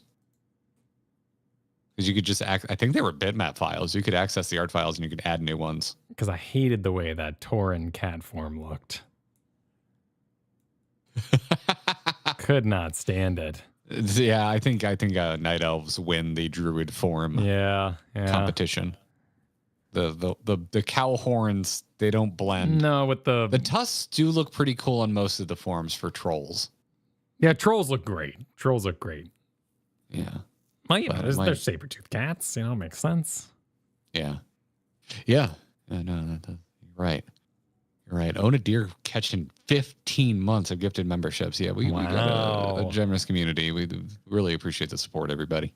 But that's also show how much you've been here, actively tuning in. So hell yeah. Yeah. Hell yeah. Yeah. Thanks for watching. Korea, just a few more weeks. Yeah, you'll get there. Looks like it'll match your avatar. Quite small, but I think it'll be pretty close. Yeah. It'll be pretty close. It's gonna be fashionable around here.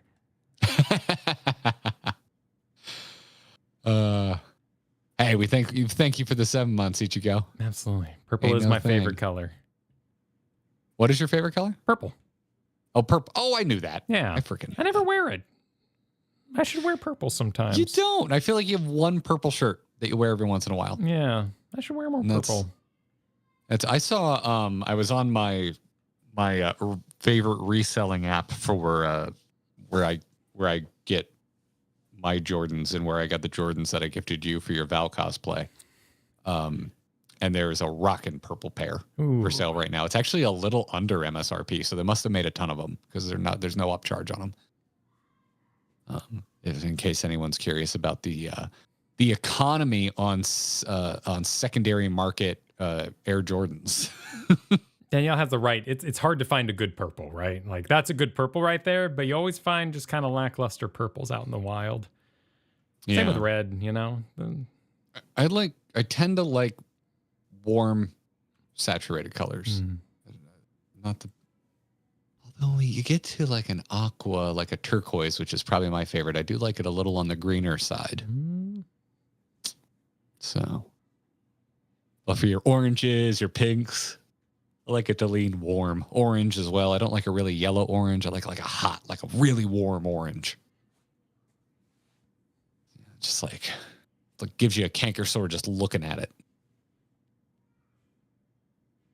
Nothing, Kyle. You don't have a sensitive mouth when it comes to citric acid? Oh, of course I do. No, but those are so unfun. I was just kind of like not really picturing it. I hate those. Those are terrible. Makes me think of having braces. Oh my God. No, it's just yeah, constant. absolutely terrible. No. Never stopped. Disliked them immensely. Well, if you haven't been to the Discord today, you're going to see a host of announcements for this whole week's streamage. Tomorrow is going to be us heading into the end game. We're going to be doing some variant dungeons tomorrow. End game question marks? Yes. End game question marks? Wednesday will be our 6.1 video at 10 a.m. Eastern time. Yeah, we are dropping a video on Wednesday this week. Are we talking about next week, Kyle?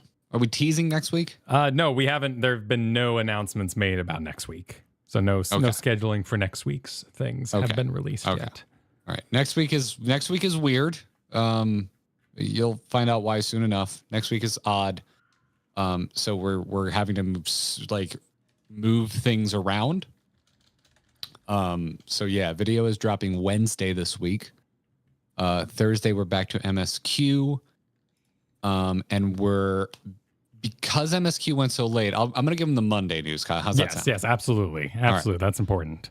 So next week is going to be a weird one for us. And also 6.1 stream went way later than we expected it to, and we've been told to expect some, I believe, dungeon and trial content in this patch, and that it falls more on the front half of this patch. So our goal for Thursday is to see the dungeon and trial content for 6.2, and then whenever, I don't know what order they're in. So if it's trial dungeon, we'll probably stop shortly after the dungeon. If it's dungeon trial, we'll stop shortly after the trial, and then we'll finish up 6.2 on Monday next week. So we're going to split 6.2 into 2 days. Yes, the MS Curator has supplied us with The Wind Rises. So it'll be a divided patch. Monday, we will finish out the final, I think it's like 3 quests, which are still pretty big. And if there's time bonus, we're going to do some much requested reacts. So some videos. Be watching. Yes, not Tuesday, Monday, because for reasons out of our control, we will not be able to stream Tuesday, Wednesday, or Thursday next week. And that is all we're announcing at this time.